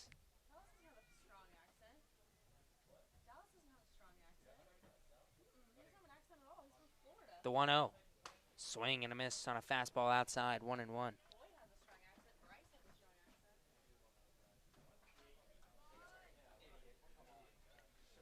Beaver walked in the first, popped out to Warren at third base in the third, singled in the 5th. Bourne and Wareham have been tied at 2 since the first inning. The 1-1.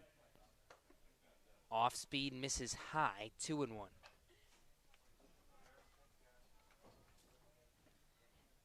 Beaver with the hit, now a hit in 8 of his last 9 games.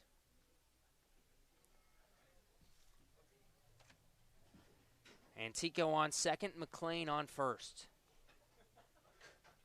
The 2-1. Hard line drive, base hit right center field. Antico scores easily. McLean to third, the throw in quickly by the right fielder Hess. And it's an RBI 2-out single for Dallas Beaver. Wareham leads 3-2 here in the 7th.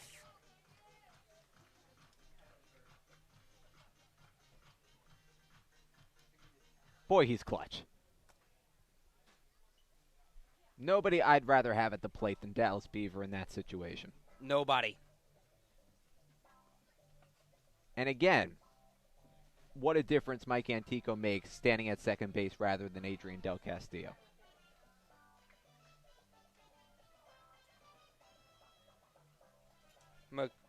McLean reaches third. And Dallas Beaver is now 6 for 9 with runners in scoring position and 2 outs. Tip your cap to him. It's his 6th multi-hit game of the year. And we get a pitching change for Bourne here in the 7th. 3-2 the Wareham lead. We'll be right back on GBN. The law firm of Lang, Exafaris & Bullard, providing families and businesses in the greater New Bedford community with legal services for 40 years. We look forward to serving you. For an appointment, call 508-992-1270. We invite you to learn more about the law firm of Lang, Exafaris & Bullard by visiting our website, lxblaw.com. Legacy Insurance Agency at 213 Main Street here in Wareham can offer you coverage for all your insurance needs. We have the bundle discounts, the accident forgiveness, the vanishing deductible, no loss, etc. But unlike those gimmick companies, we can quote you with multiple carriers. So forget the lizard and price tool and come talk to a professional. We'll help you find what's right for you. Got legal trouble?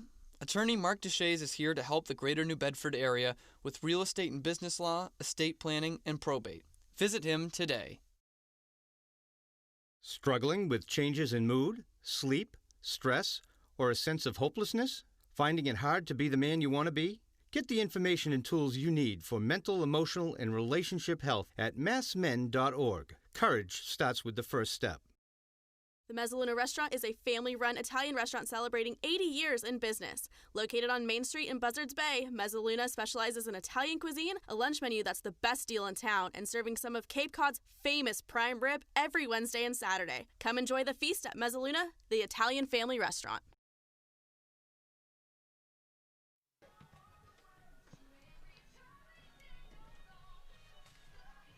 Wareham 3, Bourne 2, bottom of the 7th.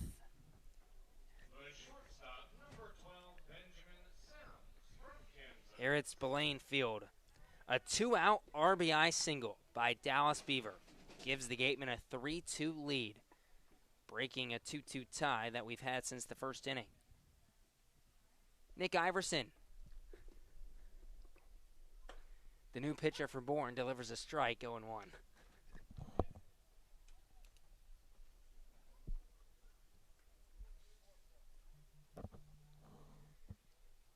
Benjamin Sems, the batter. He's 0 for 2 with a walk tonight.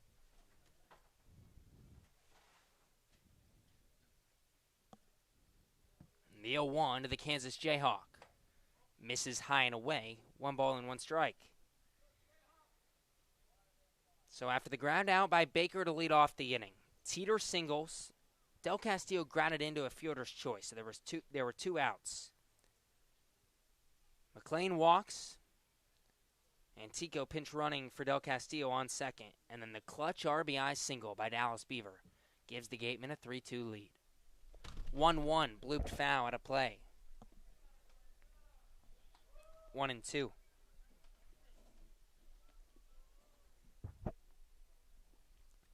Sems struck out in the third, grounded out to Morissette at second base his last time up.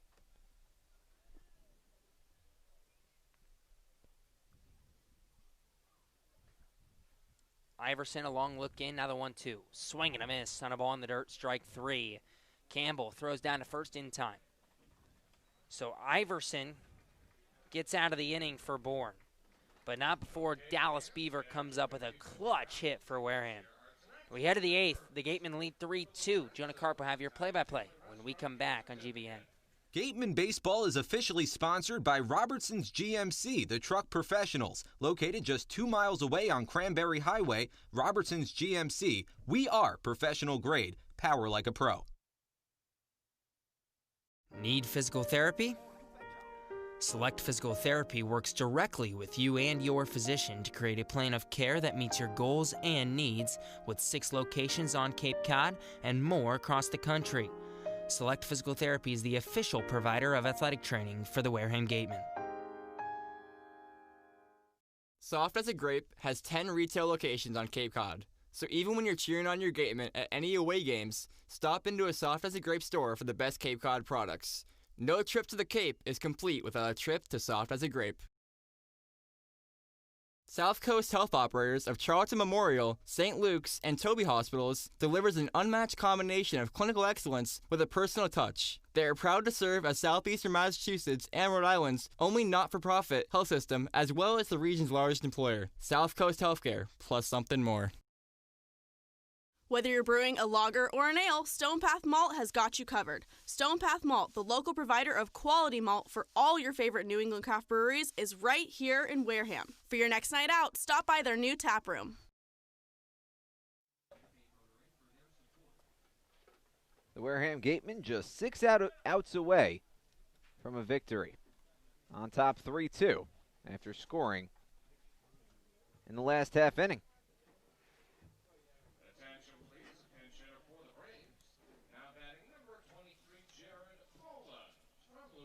Jared Poland will lead things off.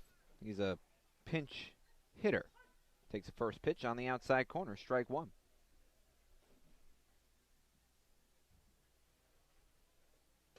Prater deals quickly and misses outside, 1 ball and 1 strike.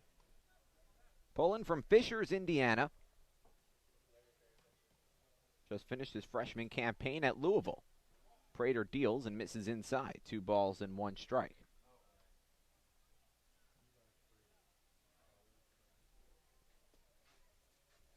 Poland coming in for Nick Bruiser. Swings through a pitch, 2-2. 34th round draft pick by the Boston Red Sox in 2018.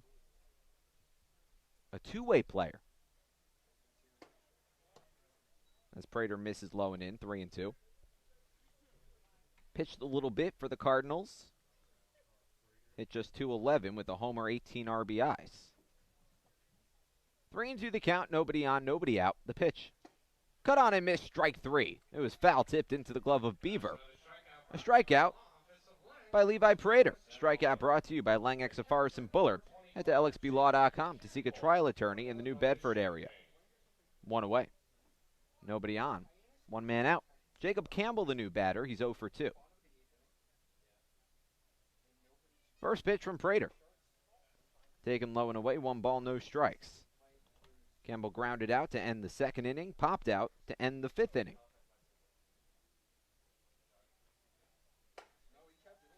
Prater misses outside.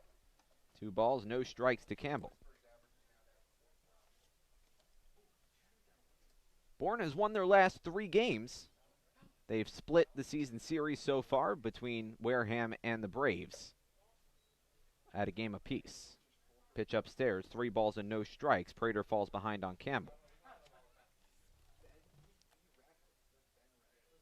Prater in a groove, nobody on base. The pitch, right down Broadway, 3-1.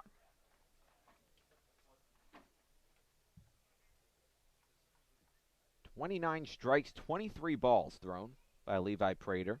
Only 2 pitchers used tonight for the Gatemen. Ground ball down the third base line, and that just trickles foul. 3-2.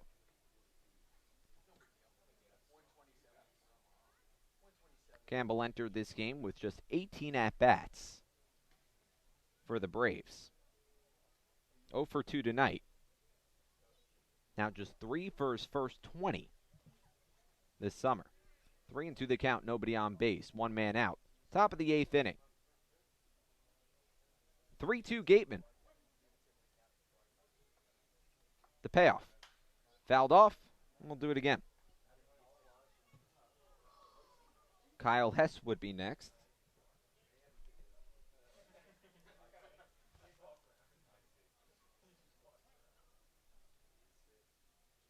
The payoff. Cut on and missed, strike 3. Back-to-back strikeouts for Levi Prater to begin the top of the 8th inning. Strikeout brought to you by Lang Safaris and Bullard. Head to lxblaw.com to seek a trial attorney in the New Bedford area. Nobody on base, now 2 away. And Kyle Hess, the new man up. It's now it's going to be a pinch hitter. Go ahead, Gabe. It's now 6 strikeouts for Prater tonight. 5 in the last 8 batters and 3 in a row going back to the 7th inning. He has been filthy tonight.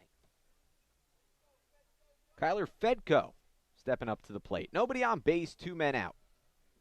3-2 Wareham. Fedko stepping in for Kyle Hess. Fouls went off, 0-1.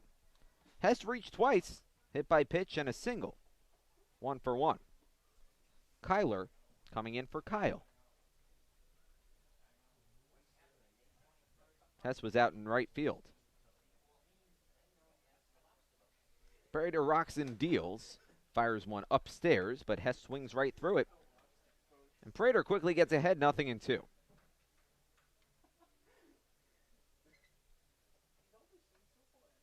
Fedko, the rising sophomore at UConn, batted .242 with 5 homers this season. Batting just $179 this summer. The 0-2. Swung on and missed at a pitch in the dirt, strike 3. Beaver picks it up, fires over to first, completes the strikeout, a 3-pitch strikeout to retire Fedko, and Levi Prater strikes out the side in the 8th inning. 4 consecutive strikeouts. and Prater is rolling. Gateman lead 3-2. Look to put on the finishing touches on offense before coming back and closing the door in the 9th inning. Don't go anywhere. You're watching the Gateman Baseball Network. South Coast Health Operators of Charlton Memorial, St. Luke's, and Toby Hospitals delivers an unmatched combination of clinical excellence with a personal touch. They are proud to serve as Southeastern Massachusetts and Rhode Island's only not-for-profit health system, as well as the region's largest employer. South Coast Healthcare, plus something more. Whether you're brewing a lager or an ale, Stone Path Malt has got you covered. Stone Path Malt, the local provider of quality malt for all your favorite New England craft breweries, is right here in Wareham. For your next night out, stop by their new tap room. Village Signs of Mattapoisett. They do it all, from logo design, trucks and buildings, to boats. Village Signs has proudly served southern New England for over 35 years. Visit them at villagesigns.inc.com for all your signage needs. The Gatemen would like to thank Wareham Country Market for helping to feed the Gatemen players and staff after games. They are located about a quarter of a mile from the field on Route 6, offering a convenience store, a Dunkin' Donuts, and a deli. Wareham House of Pizza has been serving Wareham and Marion for over 40 years with steak and cheese, pizza, and subs. Located in Shaw's Plaza, head on over for pickup or let them deliver to you. Chad Stevens, Tora Otsuka, Braden Ward, the 3 up. Stevens squares to bunt, lays one down the third base line, but it rolls foul. 0-1. Stevens has hit the ball well tonight. Story of the season for Chad Stevens. Hitting the ball well, just finding the mitts of position players. 0 for 3 with 3 flyouts. The first one to right, second one to center, third one to left. Leads off this inning, the 0-1. High chopper over the mound toward the left side of the infield. Played by Gowenke, the shortstop, tosses over to first in time. But Stevens nearly beats it out for an infield single. He's retired now 0 for 4. Nobody on base, 1 man out. Bottom of the 8th, Tora Otsuka, the new man up. Well, that one not so hard hit, but put in play, and Stevens almost beat it out.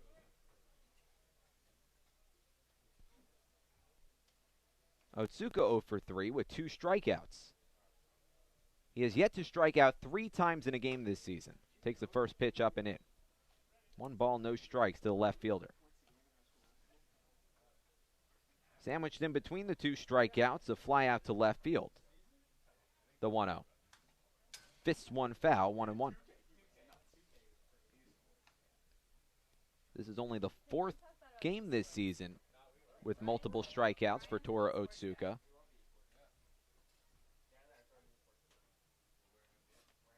The 1-1. Misses outside. 2 balls, 1 strike to the number 9 batter. Back to the top of the order after this with Braden Ward. Nobody on base, 1 man out. Gateman by 1, 3-2. 2-1 the count to Otsuka. Broken bat flare right side of the infield. Played on a hop by Morissette, the second baseman. Goes over to first in time to retire Otsuka 2 away. And Otsuka, well, ever since being scorching hot, is now 0 for in his last 2 games. Funny how baseball works like that sometimes, doesn't it? Everything always comes back down to earth.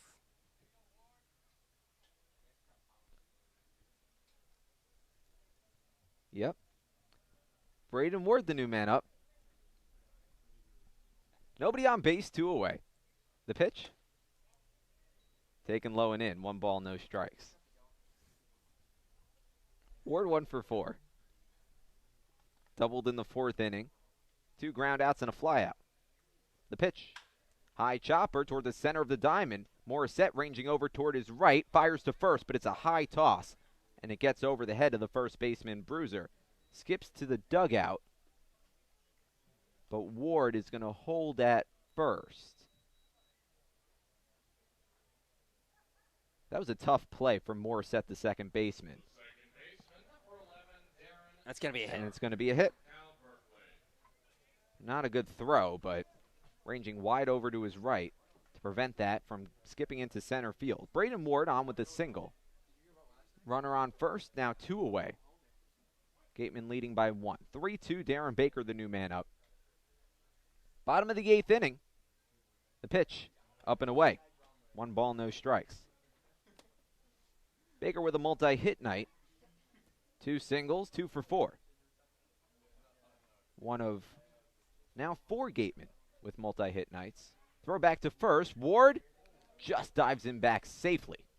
Ooh, that was close. Ward dove in head first and just got his fingers on the first base bag. Count holds at 1 ball and no strikes. The pitch from Iverson will have to wait. Another throw back to first. Ward again back to the bag. This one not as close. Braden Ward always a threat to run. The league leader in stolen bases. Takes 4 steps off the first base bag. Iverson comes set at the belt. Ward holds, and the pitch is taken outside. 2 balls and no strikes to Baker. Jacob Teeter in the on-deck circle. 2 away, bottom of the 8th. Gateman by 1.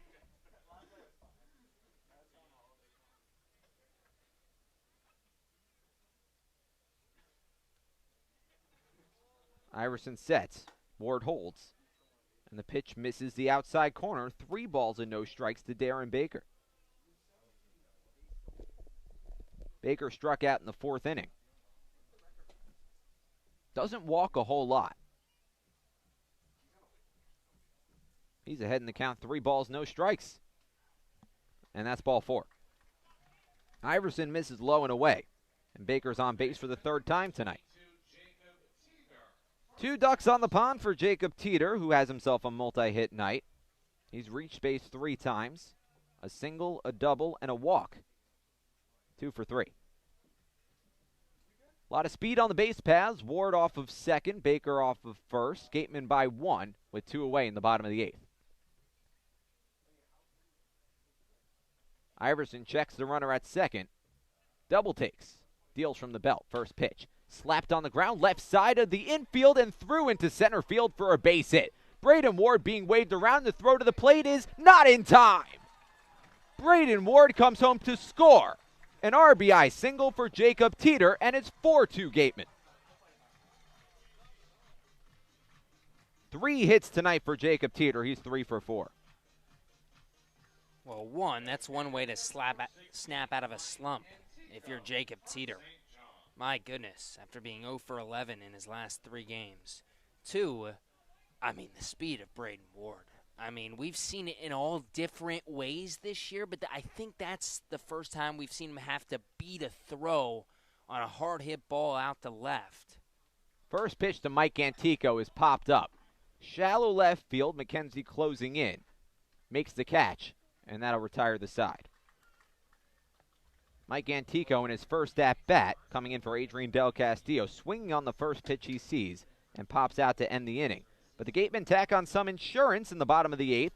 They're now on top by 2. 4-2 the score as we enter the 9th. Gatemen will try to close it out when we return. Stick around on the Gatemen Baseball Network. Wareham House of Pizza has been serving Wareham and Marion for over 40 years with steak and cheese, pizza, and subs. Located in Shaw's Plaza, head on over for pickup or let them deliver to you.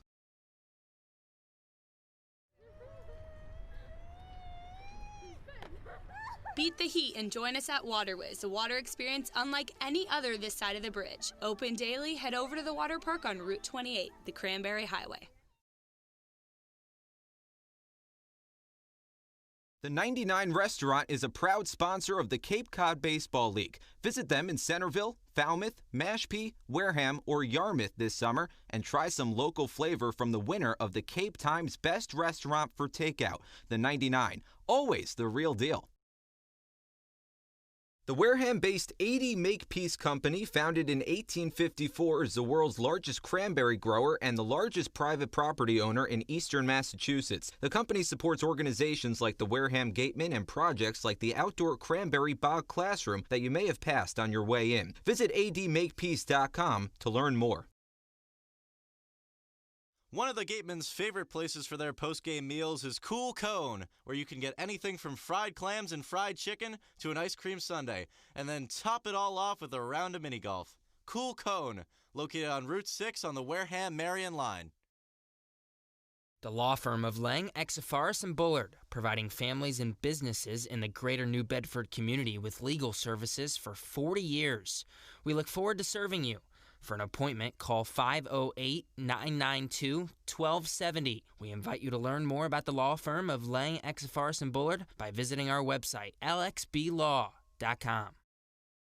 Legacy Insurance Agency at 213 Main Street here in Wareham can offer you coverage for all your insurance needs. We have the bundle discounts, the accident forgiveness, the vanishing deductible, no loss, etc. But unlike those gimmick companies, we can quote you with multiple carriers. So forget the lizard and price tool and come talk to a professional. We'll help you find what's right for you.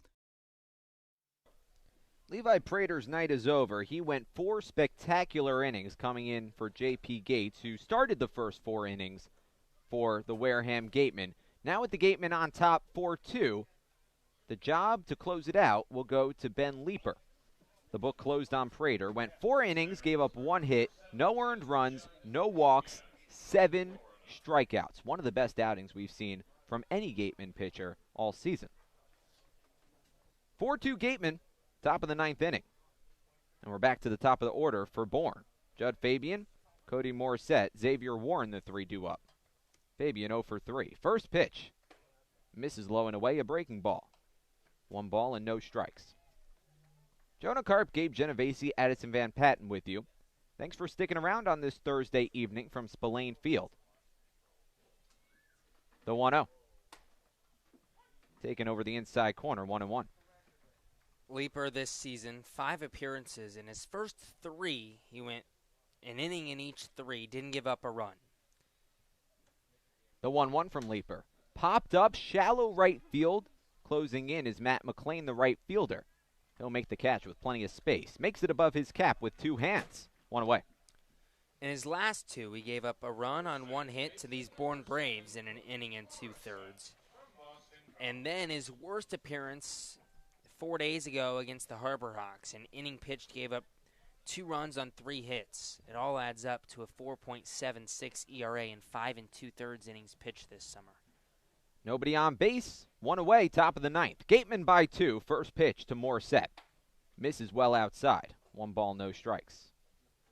Cody Morissette looking for his first hit of the night. He's 0 for 2. He was hit by a pitch in the first inning. Came around to score. The 1-0. Taken low and in. Breaking ball. 2 balls and no strikes. And there was a mix-up there. Beaver was fooled. Beaver had his glove high and away there, and that ball sunk down. It hit him. The 2-0. Fastball. Nips the outer corner, 2-1. Leeper said that was my bad, too. He threw the wrong pitch. Trying to settle down. Nobody on base. 1 man out. The pitch. Fastball. On the outer half, strike 2. Morissette struck out in the 5th inning. 9 strikeouts for Gateman pitching tonight. The 2-2. Just misses the outside corner. Tough pitch to take from Morissette. He lets it go, 3-2. Timothy Carey calling the balls and the strikes all night. Nobody on base, 1 away. Gateman leading 4-2. The pitch. Fouled off. We'll do it again with another payoff pitch. Another spectacular outing from Wareham pitching. Coming off a shutout performance at Chatham against the number 1 team in the entire CCBL, the Chatham Anglers. Shut them out 7-0. And they bounce back, giving up 2 runs so far on only 3 hits. The 3-2. Misses high and away, ball 4. And Cody Morissette works a full count walk. And the Braves have life here in the 9th inning. Tying run stepping up to the plate. And that's been part of the issue for Leeper. 3 walks against Bourne, July 3rd. A walk against the Harbor Hawks, July 7th. It's now 5 walks, and if you include the out tonight, 3 innings. 5 walks in his last 3 innings. Xavier Warren drew a walk in the 4th inning. He's reached base twice. He's 1 for 2. A double in the 1st. Walked in the 4th. Popped out to end the 5th. Takes the first pitch over the outer half. 0-1. Warren playing third base tonight for the Braves. A double play ends it. The middle infield playing back. Morissette with about 3 steps off the first base bag.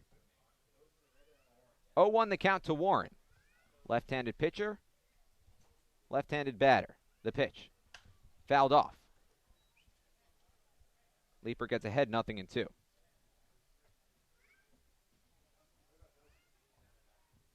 Four runs on 10 hits, 1 error tonight for the Gatemen. 2 runs on 3 hits, 1 error for Bourne.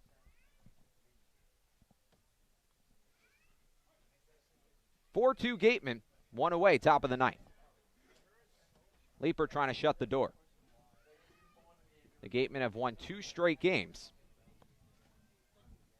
Looking to stay atop the Western Division standings. They hold a 1-point lead over Katuitt. Fouled off. Count holds at 0-2. Xavier Warren entered tonight, batting .259 with 2 homers, 15 RBIs this season. 1 for 2 tonight. Jimmy Gluenke in the on-deck circle. Leaper comes set at the letters, deals from the third base side of the rubber, kicks, delivers, pitch downstairs, 1-2.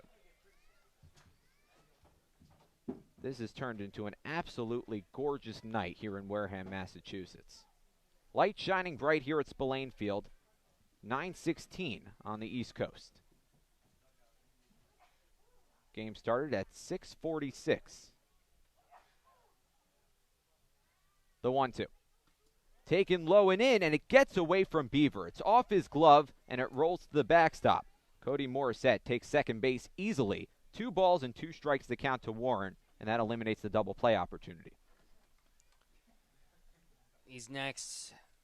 This next pitch or 2 from Leaper, they're the biggest of the night. Up by 2, starting to struggle a little bit after the walk, and now a couple straight balls. Need an out here. Runner in scoring position with 1 away in the top of the 9th. Warren digs in. 2 balls, 2 strikes the count. The pitch from Leaper. Misses low and in, ball 3. Second straight batter that Leaper has fallen behind, 3-2.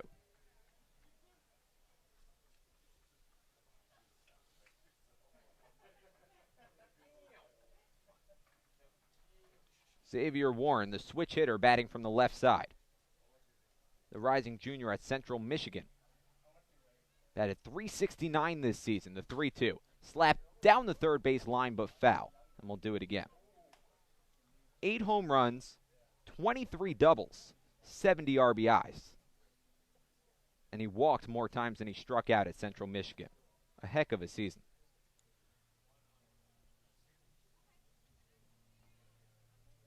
Played some catcher, played some third base, first base. His primary position was shortstop, but tonight he's over at third. Represents the tying run. 4-2. Gateman on top. The pitch. Chopped right side of the infield. Jacob Teeter dives, rolls, fires to first with Leaper covering. Did he get there in time? No, he did not. The fans here at Spillane Field apoplectic. Xavier Warren beats it out as Morissette goes over to third. And Leaper never touched the base. He never got his foot on the bag. At least from our angle, that's what I saw.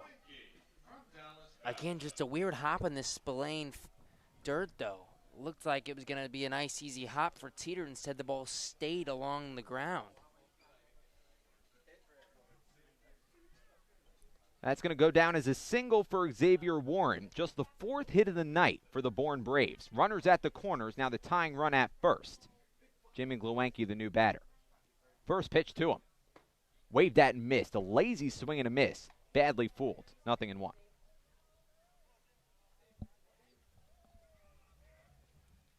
Gluenke 0 for 3. 2 groundouts and a flyout. Morissette at third. Warren at first. The pitch. Slapped on the ground. Left side. Could be 2. Scooped up by Sems, the shortstop. Throw over to first is in time. Double play, and that'll do it. 6-4-3. And the Gatemen win it. Benjamin Sems turns 2. Final score from Spillane Field. 4-2 Gatemen.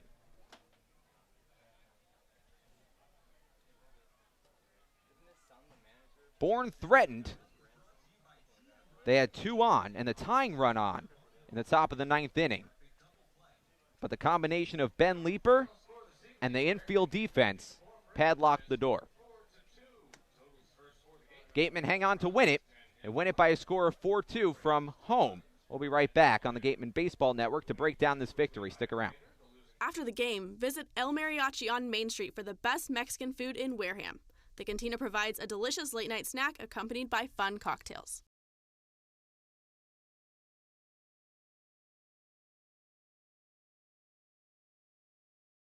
The Wareham Gatemen would like to thank Franklin Sports for their sponsorship of the Cape Cod Baseball League. Franklin is yet again proud to be the official batting glove of the Cape Cod Baseball League. Throughout the summer, all the Cape League teams are wearing their own custom team batting gloves courtesy of Franklin Sports. To order your favorite team's design or to create your own, visit franklinsports.com/custom, enter code CCBL20 for 20% off your purchase. From Cape Cod to the major leagues, only the best hitters in baseball wear Franklin gloves. Come as you are, sit down, and relax at the deck of the Gateway Tavern. Enjoy the view while exploring their extensive food and drink menus for the ideal Cape Cod dining experience. Gateway Tavern, the official helmet sponsor of the Wareham Gatemen. Joanne Stevenson and William Ravis Real Estate, a double play when it comes to selling or buying a home. With 19 years of experience in residential real estate and ranked #1 globally, they are sure to help you with all of your hopes and dreams. William Ravis Real Estate, the official real estate company for the Boston Red Sox, and Joanne Stevenson, your hometown agent, proudly support the Wareham Gatemen.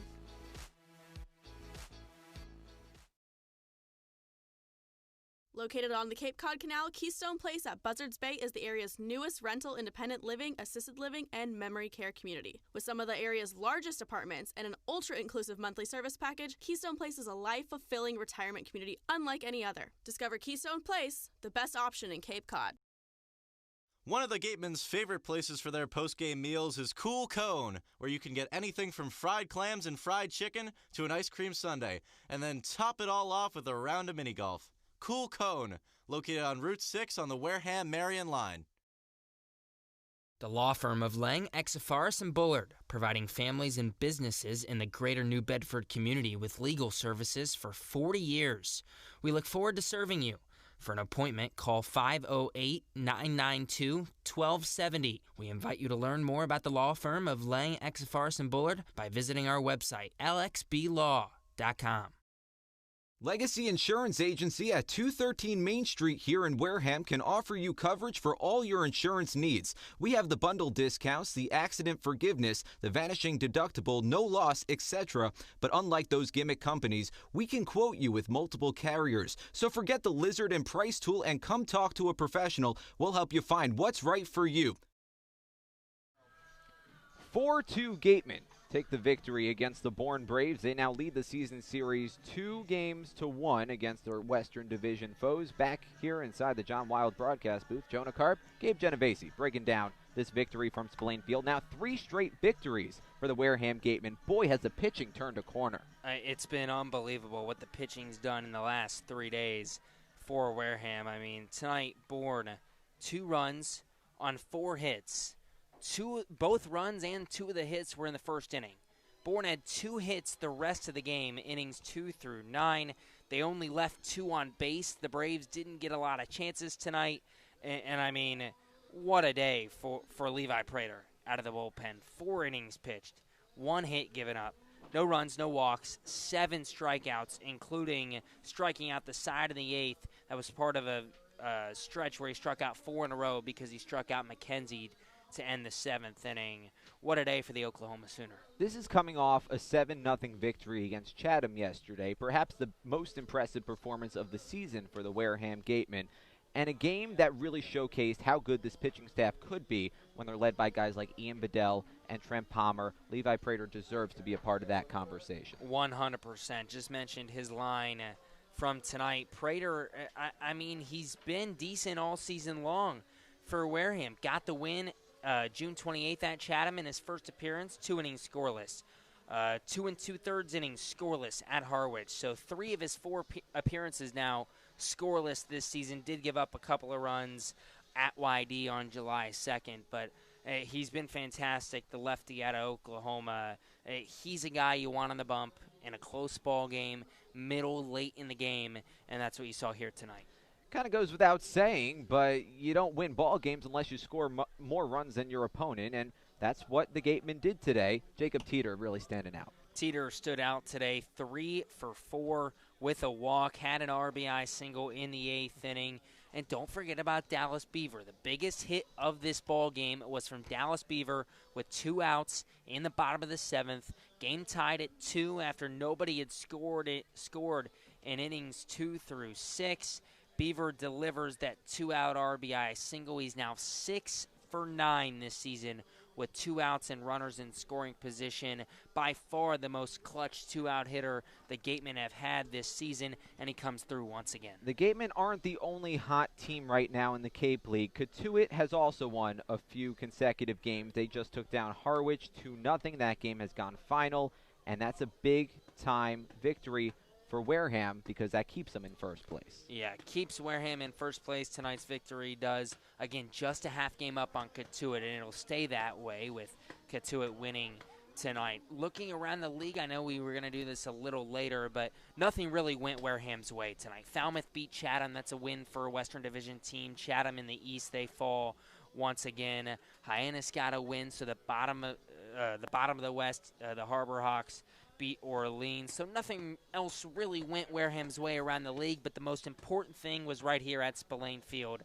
and Wareham got the victory over Bourne. When we come back from this break, Addison Van Patten will talk to tonight's player of the game. You don't want to miss it. It's going to be riveting. Stick around. You're watching GBN. The 99 Restaurant is a proud sponsor of the Cape Cod Baseball League. Visit them in Centerville, Falmouth, Mashpee, Wareham, or Yarmouth this summer and try some local flavor from the winner of the Cape Times Best Restaurant for Takeout. The 99, always the real deal. The Wareham-based 80 Makepeace Company, founded in 1854, is the world's largest cranberry grower and the largest private property owner in eastern Massachusetts. The company supports organizations like the Wareham Gatemen and projects like the outdoor cranberry bog classroom that you may have passed on your way in. Visit admakepeace.com to learn more. Back here inside the John Wild broadcast booth, 4-2. Wareham taking down the Bourne Braves. They've now won their last 3. Jonah Carp, Gabe Genovese with you breaking down tonight's victory. Let's send it down to Addison Van Patten, standing by with tonight's player of the game. Patten here with Levi Prater. Now, Levi, best relief pitching outing for any Gateman so far this season. 7 strikeouts. Walk me through tonight's performance. Just found my fastball command early, competed well in the zone with that. Got him to chase a few pitches, and when you compete with your fastball early in the count like that, sets up all your off speed and makes it look that much better.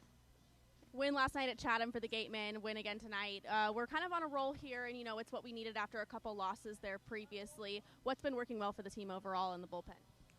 Just stay hot. Don't get on streaks. Don't get on hot streaks. Don't get on cold streaks. Just high lows and lows highs. You serve predominantly as a starting pitcher back at your school. You've been serving as relief here for us. What's the changeup like, and what do you like most? More just being able to come out and just go 100% from the get-go. As a starter, you kind of got to reserve yourself so you can get to that 6th, 7th, 8th inning. And as a reliever, you just come in, show your stuff, and give them all you got. Good performance from the pitching players as well as Beaver specifically tonight. What do you have to say for everyone on that side of the field? Those dudes can swing it 1 through 9. We got probably one of the best lineups in the Cape. I think we got one of the best batting averages, least strikeouts. I mean, they speak for themselves. They put up runs every day. They support the pitching staff just as much as we support them. All-Star player selection is this Saturday. The coaches are going to be meeting up and discussing who they want to pick. You're definitely in contention, especially now after tonight's performance. How do you feel about possibly being selected for that All-Star game, and as for all of your other teammates? Just blessings, man. Just keep working every day. Appreciate the grind. It's tough coming out here 60 days straight, but appreciate the grind. Keep working with your guys and just keep continuing to better your game as much as you can. All right, we'll be back doing the same exact thing tomorrow. Thank you for chatting with me and sending it back to you guys. All right, thanks so much, Addison. Well, Levi Prater deserves to be named player of the game, does he? 100%. It's worth reading his final line again. 4 innings pitched, gave up just 1 hit. That was the only base runner. Actually, he did walk 1 as well, so only 2 base runners tonight. No, he didn't walk 1. I can't even read my book. 1 base runner Levi Prater allowed tonight. The only hit off of Prater tonight came in the 6th inning. No runs, no walks, 7 strikeouts for the Oklahoma Sooner. I mean, he's a big reason. He's the biggest reason Wareham got the victory tonight. Your book still looks a whole lot better than mine. You look at mine, it looks like hieroglyphics. All right, 4-2 the final score. Wareham taking down Bourne. They're on a roll. They've won their last 3. They're back in action tomorrow against Brewster. They're back at home tomorrow against Brewster. 6:45 first pitch. Any thoughts before we part ways? I mean, Brewster in the East right now, like we said, Brewster's one of those 8 teams between 12 and 15 wins coming into tonight. There's really not a big drop-off between the Gatemen. Anyone in the East, Katuitt and Falmouth. I mean, you're going to get a good showing every night. And, hey, I mean, home game tonight, home game tomorrow. We got a 3rd straight home game. This was game 1 of a 3-game homestand. Come out, support the Gatemen. And if not, we'll be right here on GBN. Yes, we will. 6:45 first pitch. We'll have your coverage started at 6:15 right here on GBN. You know the drill. Tune in at 6:15. For Javik Blake, for Addison Van Patten, for my broadcast partner, Gabe Genovese, I'm Jonah Karp saying so long. Thanks for watching.